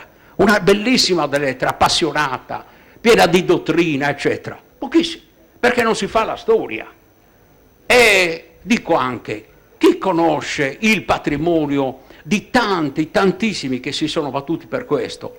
E dirò anche una cosa, di gente che è stata in galera per l'indipendentismo, questo non ce lo dobbiamo dimenticare, qui c'è un rappresentante di questo, ma qualcuno dirà che cos'è? Forse adesso tu che hai parlato di violenza ti metti in qualche maniera dalla parte di coloro che sono violenti o sono stati violenti. Quello è stato il giudizio dello Stato. Ma che cosa è successo? Bisogna che vi prendiate quelle carte per vedere effettivamente che cosa è successo. Lì ci sono i documenti dove per poco hanno incriminato il Partito Sardo d'Azione. Questo è successo, perché prima hanno cercato di incriminare Michele Columbu dicendo 10 anni prima che se la faceva con Gheddafi, e poi è successo il fatto di Gheddafi. Quindi attenzione, guardate, con tutto il fatto che io sono tranquillo, io sono un pacifista, ma attenzione, che se ci dovessero vedere come sta succedendo, vittoriosi in una campagna elettorale, altro che contano i numeri, non mi ricordo chi l'ha detto, caspita se contano i numeri, se contano le schede, sono quelle che contano, che poi ti permettono di dire basi militari no, e il governatore se dice ci sono le basi militari o c'è una manifestazione, che cos'è? È proprio del gioco della guerra. È un governatore sardo che ha le cosiddette balle, dice no, badate, se voi fate questo, noi abbiamo un popolo, io ho un popolo che mi segue. Questa è la differenza tra quello che siamo oggi e che potremmo essere invece domani. Ecco, allora, la storia di questo movimento sarebbe proprio bene fare. E quando si fa scuola di partito è bene, sarebbe... Ecco, ho visto Isco, che si sappiano queste cose, che si dica, oggi trattiamo la lettera di Michele Columbu, domani parliamo di Simo Mossa, domani parliamo di tutto quello della storia che ci interessa, che poi è il resto, voi sapete che è una storia antichissima. Mica i sardi si sono messi a lottare adesso, i sardi lottano da sempre, basta prendere i nostri documenti antichissimi. Ecco, io termino, ma dicendo questo, ripeto, ho il cuore pieno di gioia, perché alla mia età permettete che usi queste frasi, perché mi rendo conto che si è raggiunto un notevole passo avanti. C'è un passo avanti, oggi c'è un desiderio di unità, al di là delle diversità, però abbiamo usato, e voi lo sapete perché ne abbiamo parlato tante volte, abbiamo parlato dei valori. Nessuno si azzardi a dire che il suo valore è più grande del valore altrui, perché la somma dei valori è che determina il valore. solo essa determina il valore. Quindi con questo noi con questo spirito dobbiamo proseguire. E un ultimo appello è questo. Quando è che il Partito Sardo vinse? Giovanni, tu lo sai bene. Quando ci guardarono negli occhi e videro che noi volevamo vincere. Attenzione a le posizioni che sono così timide, forse sì, forse no, vediamo. No, bisogna che i sardi ci dicano: questa terza strada è molto importante, questa terza strada può essere vincente. Ecco, allora sì che potremo ottenere molte cose. E allora ho l'impressione che un governatore che ha, come si suol dire, le botarghe, credo che riesca a frenare perlomeno i poteri altrui. E quando dico poteri altrui, ritorno alla violenza altrui. Noi violenza non ne facciamo, noi difendiamo il popolo sardo, sono altri che fanno la violenza. Prima di dare la parola a Simone Maulu, mi scuso per non averlo fatto prima, do il benvenuto a Giovanni Columbo, segretario del PESDAZ. Le consentiamo ancora di sentire un po' di interventi e poi gli daremo la parola.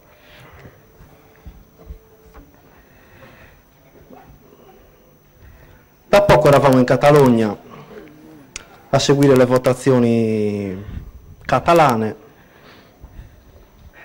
e dopo la vittoria al Born c'era la festa di Junts pel Sí, dove Artur Mas, Oriol Junqueras e tutti i rappresentanti hanno parlato, no? E sotto il palco troviamo dei sardi e uno ci dice, ha parlato Artur Mas, e uno dice, non la dichiara l'indipendenza. Ho detto, sì, vabbè, ma non è che questi vincono le votazioni e il giorno dopo sono indipendenti. Non funziona così. E c'erano anche degli amici catalani. Un conto è parlare di indipendenza al bar. Sì, vinciamo e diventiamo indipendenti. Un conto è farlo davvero. E adesso ci saranno 18 mesi di trattativa con lo Stato spagnolo per trattare l'indipendenza.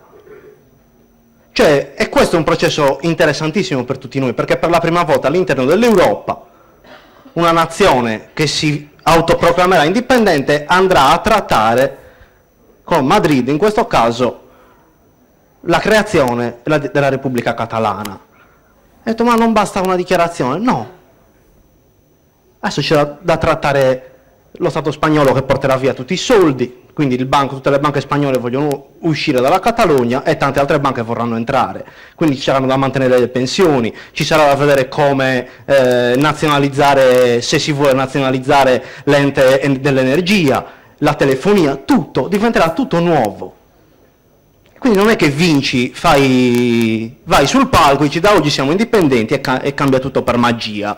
Non funziona assolutamente, nella realtà non funziona così. Ed è la stessa cosa che, cioè non è che noi oggi abbiamo fatto per 10 anni, come IRS e poi anche prima, tante lotte indipendentiste, cioè da occupare basi militari, entrare a casa di Berlusconi, scoprire i veleni dell'ENI, tutto quello che abbiamo fatto. Oggi noi facciamo un'alleanza elettorale col centro-sinistra e magicamente diventiamo dei traditori, no, anti-indipendentisti. E soprattutto, non è che noi facciamo un'alleanza col centro-sinistra e di colpo Pigliaro diventa indipendentista e chissà cosa proclamerà. Non è così, nella realtà non funziona così. Pigliaro non è indipendentista. Io posso essere critico, molto critico nei suoi confronti per come ha agito, no? Però noi abbiamo fatto un altro tipo di scelta. Visto che non è stato possibile fare altro con gli indipendentisti e visto che le elezioni non si fanno solo col cuore, ma si fanno anche coi numeri, visto che non era possibile fare altro, abbiamo fatto un altro tipo di scelta, cioè che era per la prima volta prenderci la responsabilità di provare a portare l'indipendentismo nelle istituzioni. Facciamo il ragionamento, di noi sto parlando, come IRS. No, abbiamo anche lavorato assieme tante volte quando tu eri consigliere. Però, stavo dicendo,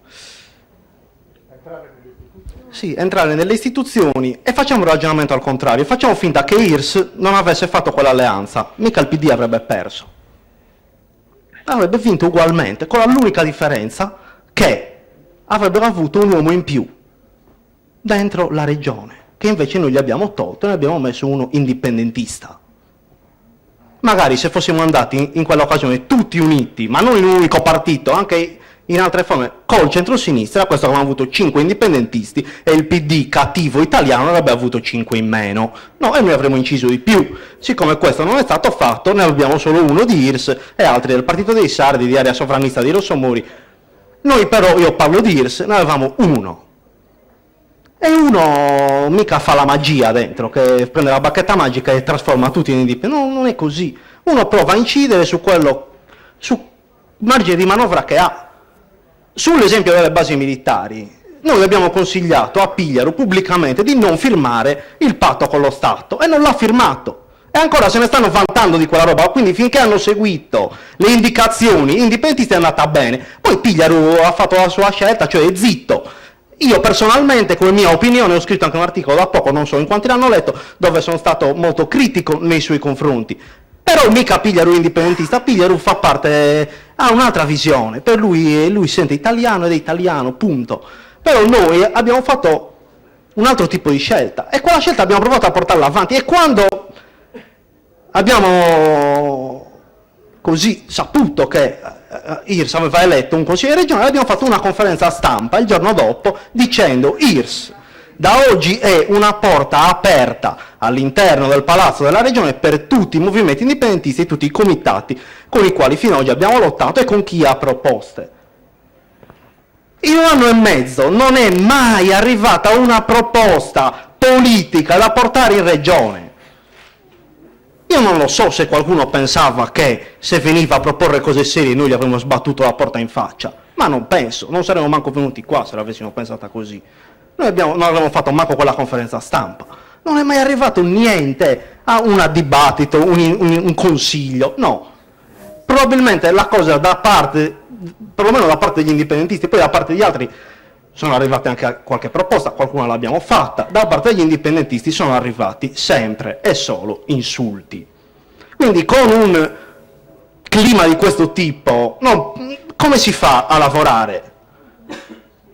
Se quelli che sono dentro non hanno neanche il sostegno di quelli che anziché essere contenti, che finalmente, perlomeno, io non dico che chi è stato, che Gavino Sala deve essere simpatico a tutti, no, ci mancherebbe altro, però perlomeno c'è un'interlocuzione, c'è un indipendentista, meglio che interloquire con... No, quando c'era Claudia, mica Claudia era di IRS, eppure abbiamo interloquito diverse volte, abbiamo presentato mozioni proposte da noi, che le ha presentate lei, tipo quella sull'energia, sui beni collettivi. Cioè mica, siccome è di IRS, quella lì una traditrice miserabile che è lì dentro a tramare chissà che cosa. È proprio questa visione che è totalmente perdente, secondo me. Bustiano prima ha detto in Sardegna non ci sono partiti di sinistra. E ha anche ragione probabilmente. Il punto è cosa vogliamo fare noi. Cioè, secondo il nostro punto di vista, dobbiamo iniziare a dialogare, ma non solo con gli indipendentisti. Cioè, qua siamo tutti indipendentisti. Cosa mi devo mettere a dire? Che le pale eoliche producono il 99% che vagli a loro e l'1 a noi? Lo sappiamo già tutti. Oppure che la Saras non paga le accise o che le bombe delle servitù militari inquinano. Siamo già tutti perfettamente coscienti di questo. Il punto è cosa dobbiamo fare oggi. Oggi io penso che c'è tutta un'area sensibile a queste tematiche, tipo la manifestazione contro le servitù militari. Mica sono tutti indipendentisti gli antimilitaristi. E cosa facciamo noi? Facciamo una manifestazione solo di indipendentisti perché quelli non sono per l'indipendenza e quindi dobbiamo cacciarli via? Non penso. Io penso che dobbiamo iniziare a discutere non tanto su forme ideologiche, ma su temi concreti. L'altro giorno ogni tanto mi rilego alcuni passi del libro La felicità al potere di Pepe Mujica, no? Che era l'ex presidente dell'Uruguay, che era un guerrigliero, era un Tupamaros, quello andava col fucile e faceva la rivoluzione. E la giornalista a un certo punto gli ha chiesto: ma come mai lei fa parte del Frente Amplio, che non è un partito rivoluzionario, è un'aggregazione di sinistra, come può essere Bildu nei Paesi Baschi, come poteva essere l'HDP nel Kurdistan? E Mujica ha risposto: io ho 80 anni, e dopo anni di lotte e di galera, dove ne ho fatto 10 anni dentro un pozzo dove non potevo neanche coricarmi, ho capito, innanzitutto mi sono chiesto cosa è l'uomo che arriva a tanta brutalità, e in più, rispondendo alla domanda, disse: a un certo punto devi fare le somme di tutte le lotte che hai fatto e devi valutare se il tuo radicalismo ti porta a raggiungere l'obiettivo o no, oppure ti porta ad isolarti. Questo è quando arrivare al bivio. Cioè, tu hai battagliato, hai fatto lotte, hai messo il tema, hai condizionato la società, la politica, tutti sono coscienti di quel tema, e adesso che arrivi a fare il salto, cosa fai? Ti ritiri perché ho paura di chi? Vi chiedo scusa di essere più rapidi possibile, perché mi stanno premendo per chiudere la... Quindi oggi c'è un conflitto in atto, cioè lo Stato italiano, cioè oggi sono le esercitazioni finiscono, però c'è un dato che non è tanto le esercitazioni, che ovviamente siamo tutti contro e vorremmo l'abolizione delle servitù militari, poi bisogna anche capire come, perché un conto è sempre andare a dire al bar ce ne devono tutti andare, li vogliamo tutti fuori, un conto poi mandarli via davvero, perché Guantanamo è sempre lì e Fidel Castro è sempre contro, cioè tra il dire e il fare è un po' di più è diverso, bisogna iniziare a discutere. Le esercitazioni finiscono, ma c'è un dato, questa non è tanto le esercitazioni, è che c'è una continua violazione di sovranità da parte dello Stato italiano per quanto riguarda tutte le questioni in Sardegna, dalle esercitazioni al decreto sblocca Italia, al fatto che vogliono portare il nucleare, cioè qualsiasi cosa, non ci ridanno i soldi dell'avvertenza entrate, quindi è una continua violazione di sovranità, è un conflitto unilaterale che lo Stato italiano ha aperto nei confronti della Sardegna. Questo nel mondo non lo sa nessuno. Nelle cartine, dopo l'indipendenza della Catalogna, tutti i giornali italiani hanno fatto le mappe dell'indipendentismo e delle regioni delle cosiddette nazioni senza Stato, c'erano tutte tranne la Sardegna. Nessuno sa più che esistiamo, dobbiamo inventarci qualche forma, tutti insieme probabilmente, o non lo so, per ufficializzare questo conflitto, per dire al mondo che la Sardegna esiste e che ci sono persone che la pensano in una maniera diversa e che non sono più disponibili a stare a questo gioco, a vedere lesa la propria dignità da parte di uno Stato che lo fa continuamente. Io mi scuso con i partecipanti, ma ci sono proprio esigenze di chiudere perché deve essere servita la cena, quindi vi inviterei a essere i più rapidi possibili per andare alla conclusione. Rapidissima, caso Pigliaro. Pigliaro è vero che non è un indipendentista, ma non giustifica il suo assenteismo. Lui è il presidente della nazione sarda e non può, scusami, e Pigliaro gestisce la Sardegna come potrebbe gestire la Lombardia, gli manca anche la consapevolezza. Le relazioni fra lo Stato italiano e la Sardegna attualmente si sono fortemente inasprite, sono conflitti che non è più possibile mediare e il ruolo che ha Pigliaro è un ruolo veramente sconcertante, è assente. Questa è la ragione per la quale le relazioni si sono inasprite ulteriormente e si sono talmente inasprite che col discorso della Trident e questa grossa, spaventosa esercitazione che si svolge qui in Sardegna, lui che cos'è? Ha l'atteggiamento di chi dice non è di nostra competenza, per cui c'è l'ambiente che è di competenza dello Stato, la difesa è di competenza dello Stato, le relazioni internazionali di competenza del Ministero degli Esteri, perché le leggi le ha fatte l'Italia contro di noi. Ma vogliamo uscire dalla rassegnazione e cercare di salire sui tavoli? Quello che io chiedo ai parlamentari sardi che stanno nel Parlamento italiano è di fare meno passerelle in Sardegna e di rovesciare più tavoli a Roma. Questo discorso io lo faccio anche per Pigliaro. Pigliaro deve farsi sentire. Pigliaro non può andare a Roma solo perché è chiamato da Renzi per essere acchiappato per un orecchio. Pigliaro deve andare per i fatti suoi e deve portare risposte concrete. Adesso allo Stato, grazie a questo inasprimento delle relazioni, che cosa succede? Succede che sta creando la strategia della tensione, che parte esattamente da questa esercitazione, perché è di una gravità tale per cui per contenere e prevenire quelle che possono essere le reazioni di un popolo ci restringono gli spazi di democrazia e poi ci suonano, c'è la repressione che ci aspetta. Per cui in previsione anche di tutto questo abbiamo visto anche dobbiamo fare un ragionamento su quello che è successo alla manifestazione dei giovani, che ci ha visto un po' divisi su posizioni diverse, ma non cambia la sostanza. Noi non vogliamo che i nostri giovani finiscano in prigione o che finiscano ammazzati. Io sono la prima a rischiare, ma ne deve valere la candela. Questo. Però chiedo una presa di posizione da parte delle istituzioni della Sardegna. Devono prendere qualche posizione, se no di che cosa vogliamo parlare? Comunque questo discorso sarebbe molto lungo proprio sulla strategia della tensione che ci passerà un processo di criminalizzazione feroce per noi.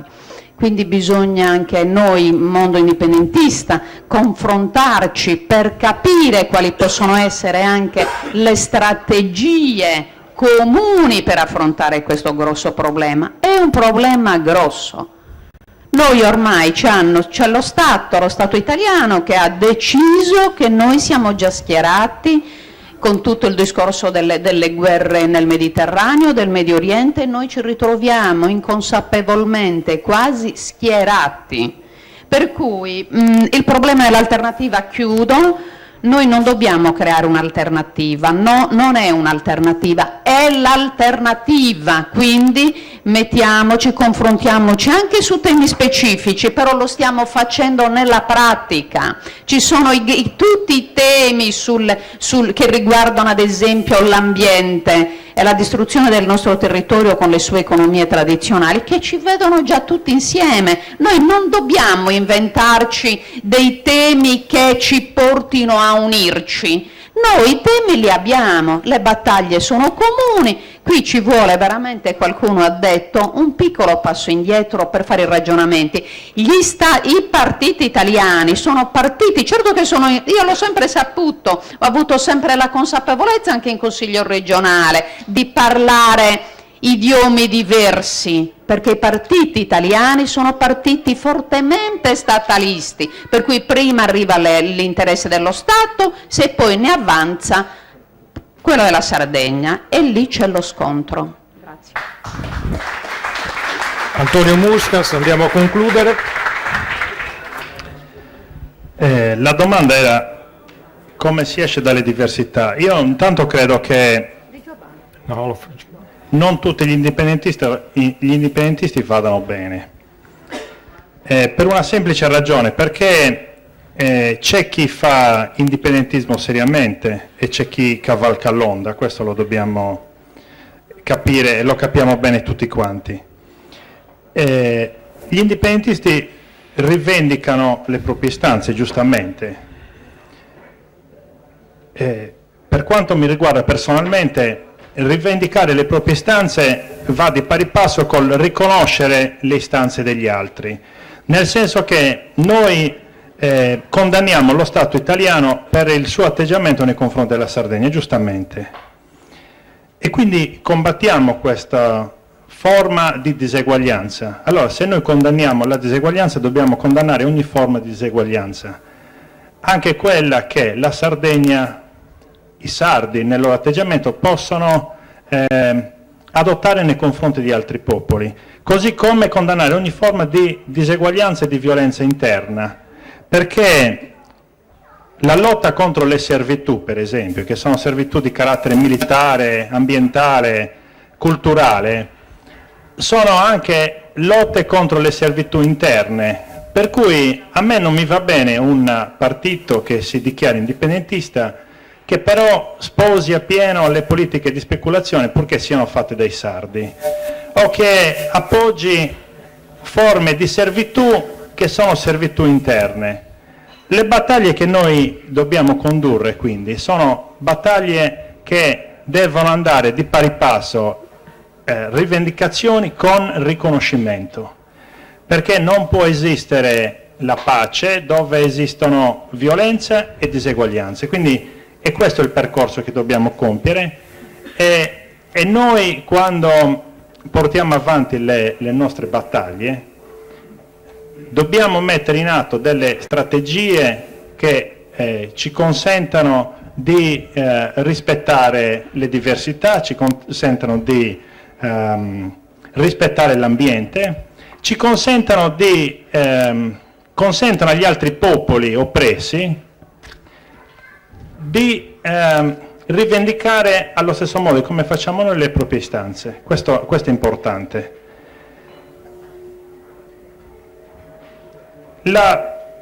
Giusto un passaggio sulla giunta Pigliero. Io, se non sbaglio, credo che ci sono 2 consiglieri del partito dei Sardi, 2 consiglieri del partito dei Rossomori e c'era un consigliere dell'IRS. Erano 5 consiglieri indipendentisti, federalisti, che comunque avrebbero potuto mettere ben in crisi la giunta Pigliero.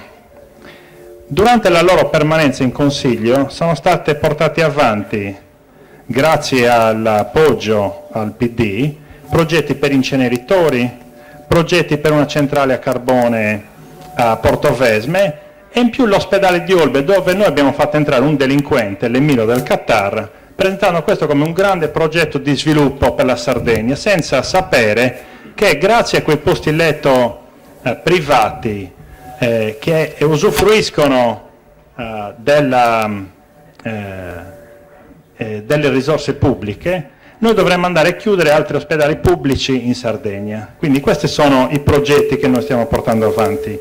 Allora è chiaro che noi dobbiamo adottare politiche diverse. Quando un imprenditore sardo presenta un progetto, giustamente vengono fatte tutte le verifiche per quanto riguarda l'antimafia, riciclaggio e quant'altro. Viene l'Emiro del Qatar ed è il benvenuto e non mette neanche un euro per l'ospedale, però visto che vuole cementificare ancora le coste con milioni e milioni di cemento per portare altri sceicchi in Sardegna, perché quanto ha ora non gli va bene, noi apriamo tutte le porte. Quindi è chiaro che fare un progetto comune tra indipendentisti o chi comunque lotta per l'autodeterminazione, per il diritto di decidere della comunità sarda, significa lavorare seriamente, programmare seriamente senza cadere in queste trappole.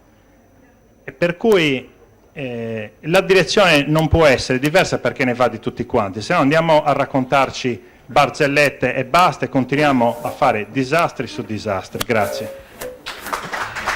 Grazie. Giovanni Columbu. Grazie, buonasera a tutti. Soltanto vorrei dire di un'impressione che mi fa passare da un'assemblea all'altra, perché sto arrivando adesso dal congresso del Partito Sardo d'Azione. È strano, no? È bello ed è anche strano, devo dire, ritrovare altri sardisti, direi in un certo senso altri sardi e altri fratelli, perché alla fine, insomma, è così, no? Sono tali e tante le cose che ci uniscono, che per quanto una parte di noi stia da una parte riunita appunto in una sala, in un luogo, e qui ci sia quest'altro incontro, alla fine, insomma, quello che abbiamo in comune è certamente molto. E questo è quello che va rilevato, è quello che perlomeno io cerco adesso di mettere, di richiamare all'interno del Partito Sardo. Pare che il fatto che anche il Partito Sardo si adoperi per convergere, ovvero per così, adoperarsi in un percorso che sappiamo difficile, perché ci abbiamo tutti carattere, no, ormai non è questione di carattere, si dirà è questione di idee, e le idee è giusto che ci siano, che siano coltivate, che siano approfondite. Al tempo stesso, ecco, questa che è una doverosa esigenza che è intellettuale, politica, è chiaro che non può prevalere su qualcos'altro che è invece quello che ci unisce. Quello che ci unisce deve essere visto, quindi noi dovremmo veramente fare uno sforzo anche per esaminare, ecco, tutti i punti di divergenza, ma anche quelli in cui ci troviamo sostanzialmente d'accordo. Io personalmente confido molto so delle difficoltà, ci sono senz'altro, però intanto un problema che forse riguarda, come dire, la nostra disposizione d'animo.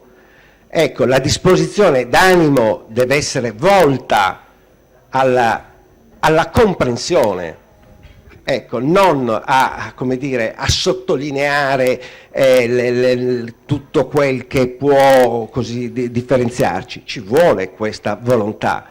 E in effetti molte volte anche nelle famiglie le persone vanno d'accordo perché vogliono andare d'accordo, anche questo ha la sua importanza. Io credo che dobbiamo proporcelo, perché è così clamoroso che noi e tutti noi da soli possiamo poco e non riusciremo a ottenere quello che ci proponiamo nell'interesse della Sardegna, ed è appunto altrettanto chiaro che invece convergendo possiamo fare tanto, ecco, che non possiamo certamente sottrarci a questa azione per rendere possibile questo incontro. Come? Certo, non sarà il partito unico, forse non dovranno mai esistere partiti unici. Non servono neanche, soprattutto, credo, i partiti unici. Poi i partiti unici in realtà riproducono al proprio interno una quantità di problemi, di differenze. Quale che sia, non c'è problema. L'importante è che queste nostre tante forze un po' sparse possano convergere su delle battaglie comuni, quelle che condividiamo. Ecco, questo io penso che sia possibile. Anche esaminando poi i problemi storici, il fatto che essere sardisti o indipendentisti ma di sinistra piuttosto che...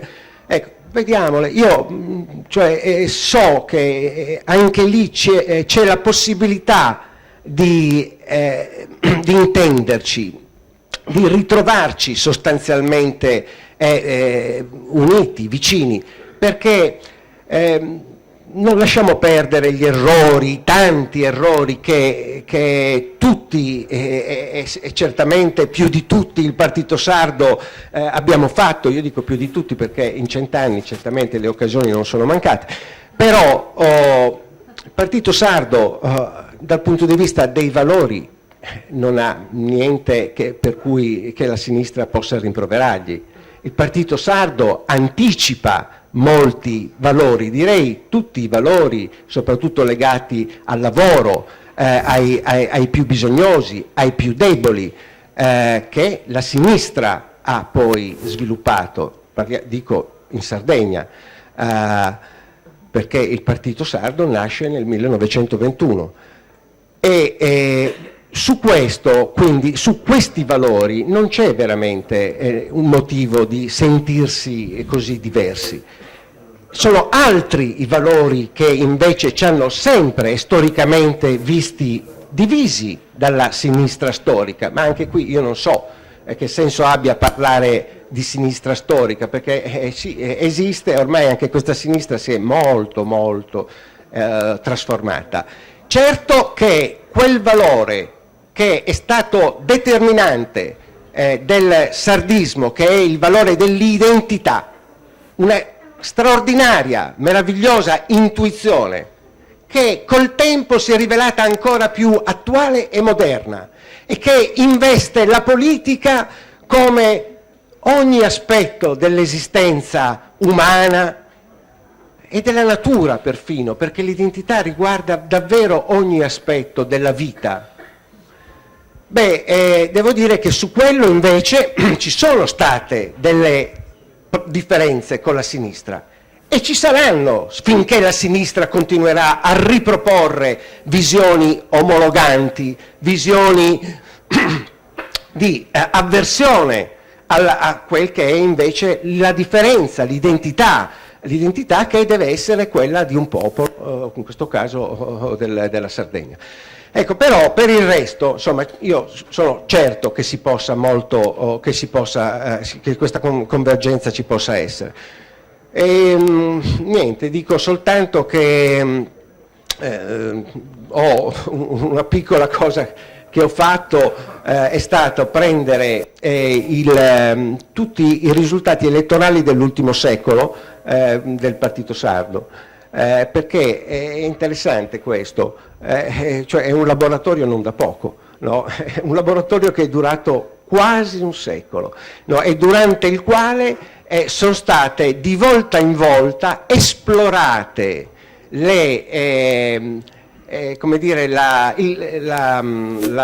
il consenso, è stato esplorato il consenso e quindi le risposte dei sardi alle proposte del Partito Sardo.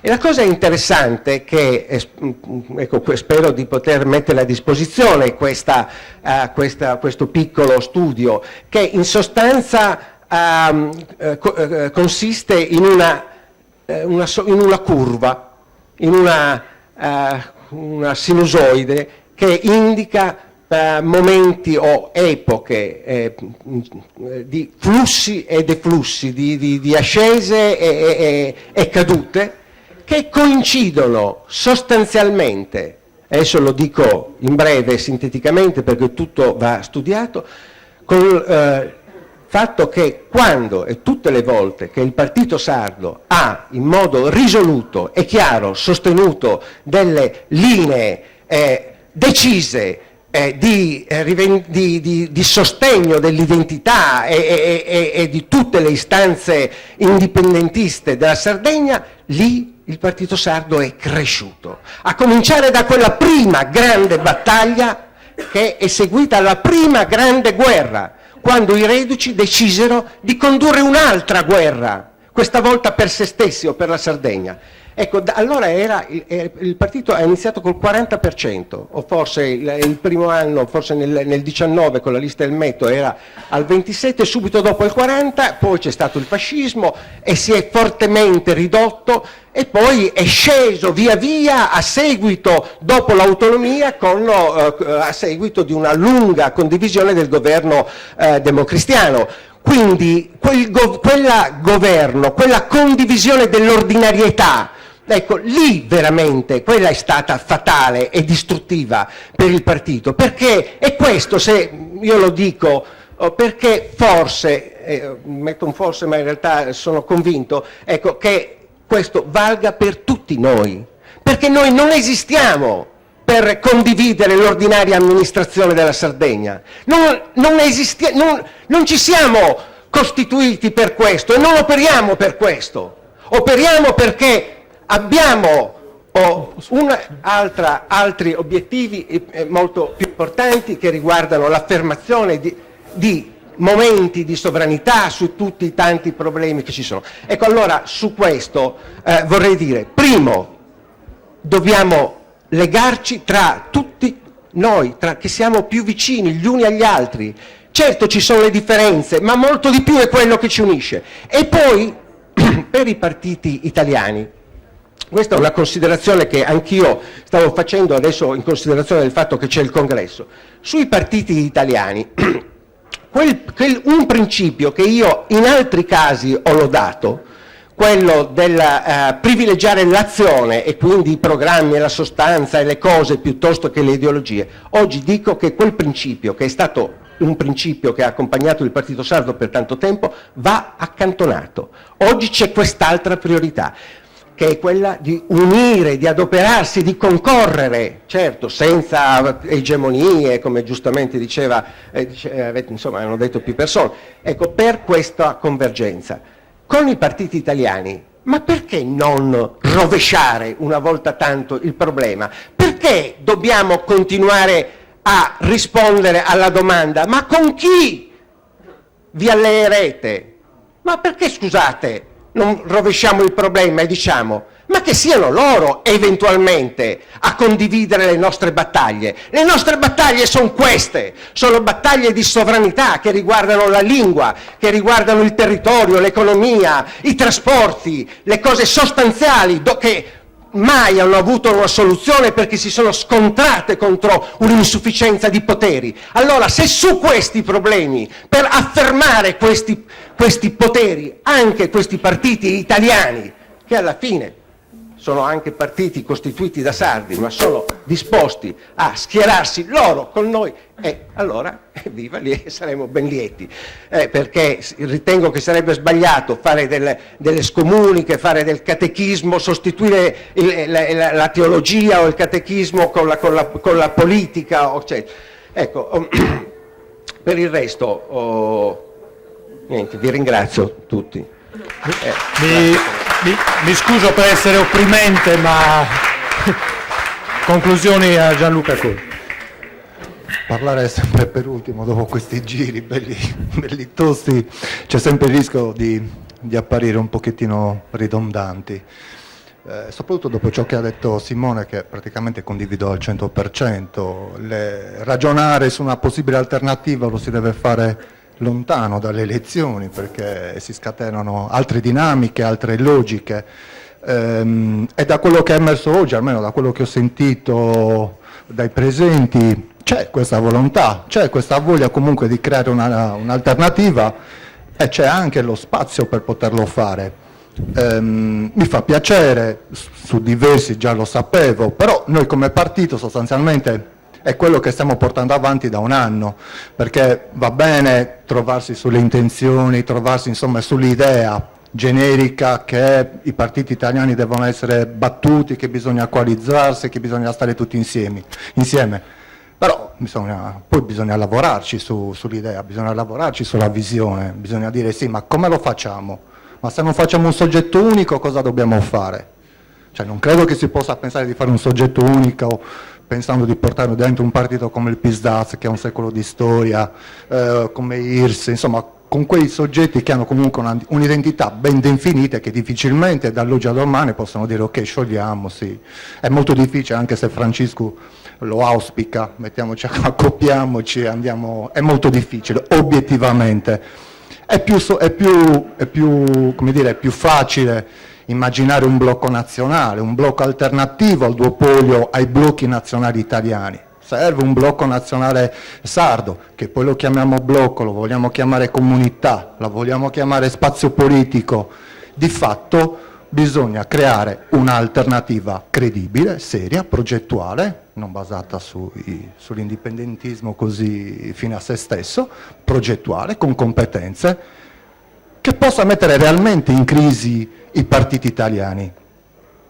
Noi ci abbiamo provato, ci abbiamo lavorato, siamo stati un anno nella mesa a trovare la sintesi che ci permettesse di dire quali possono essere quelle regole che possono permettere la nostra vita comune, perché serve comunque un minimo di governance, quindi quelle 4-5 regole che dicono ok, facciamo questo, lo facciamo con questo, parli tu, insomma quelle piccole regole del vivere che permettono un vivere associato tranquillo, che mettono le carte in tavola, che specificano i patti, quindi si gioca in questo tavolo, non si gioca in altri tavoli, come diceva Simone. Quindi quelle 4 regole che ci permettono di fare un'attività, sceglici quei 4 punti nazionali, l'energia, la fiscalità, le servitù, sono essenziali, non dobbiamo,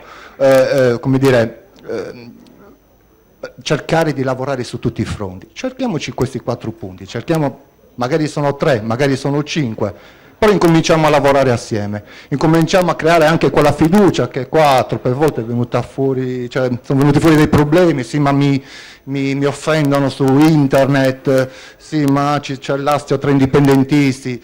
È normale che chi governa le critiche le subisce, soprattutto se poi non non viene svolta quella politica che ci si aspetterebbe dai partiti indipendentisti.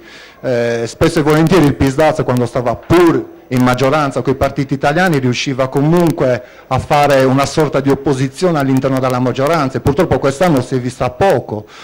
Ecco, quindi noi abbiamo comunque ragionato sulle regole semplici e abbiamo tirato fuori un documento, abbiamo messo un documento di sintesi, l'abbiamo presentato a Serrenti, e qui sul tavolo, metaforicamente chiaramente, e lì ci sono poche regole che permettono a chiunque di entrare, pari grado, non ci sono padroni, non è Progress che gestisce lo spazio e dice tu sì, tu no. Chi entra vale uno come valiamo uno noi, ed è costata fatica, perché quando si parla tra indipendentisti abbiamo dei problemi, bisticciamo, insomma abbiamo delle polemiche, è normale, siamo uomini, ma ce le abbiamo anche con chi non è indipendentista. Questa è la politica è confronto, a volte è scontro, però se vogliamo veramente ottenere, fare il bene della Sardegna, dobbiamo arrivare a una sintesi.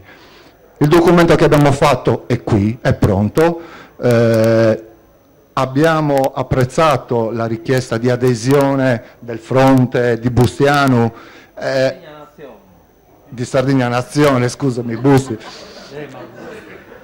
Insomma, siamo pronti quindi scusate, e siamo pronti quindi a lavorare a questa idea, a questa alternativa nazionale, ma non lo vogliamo fare solo a livello nazionale sardo, lo vogliamo fare anche a livello territoriale, perché poi alla fine noi l'indipendenza la conquistiamo se riusciamo a prenderci i territori, perché poi non possiamo neanche pensare di lanciare un referendum se non abbiamo il territorio che ti sostiene. In Catalogna Artur Mas l'ha lanciato il referendum, ma poi si è ritrovato comunque con l'appoggio di tutti i municipi, quasi il 100%. Stiamo parlando che le municipalità, cioè le amministrazioni di ogni singolo comune catalano, ha sostenuto quel referendum. Cioè noi se non entriamo in quest'ottica di idea di prenderci i territori, di dimostrare anche al popolo sardo, ai cittadini sardi, che siamo in grado di governare non solo la nostra comunità, ma siamo anche in grado di governare poi tutta la nazione sarda, difficilmente faremo strada.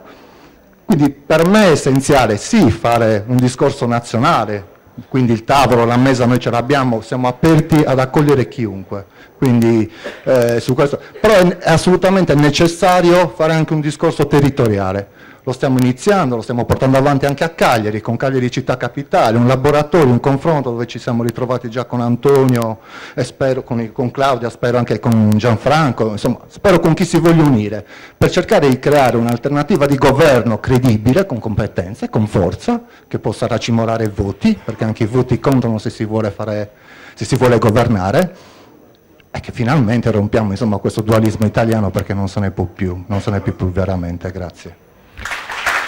Grazie a Gianluca Collu, grazie a tutti gli ospiti che sono intervenuti. Mi dispiace, non c'è proprio tempo per le domande del pubblico, perché mi stanno facendo dei cenni minacciosi dalla cucina, e quindi chiudiamo qui. Buona serata a tutti.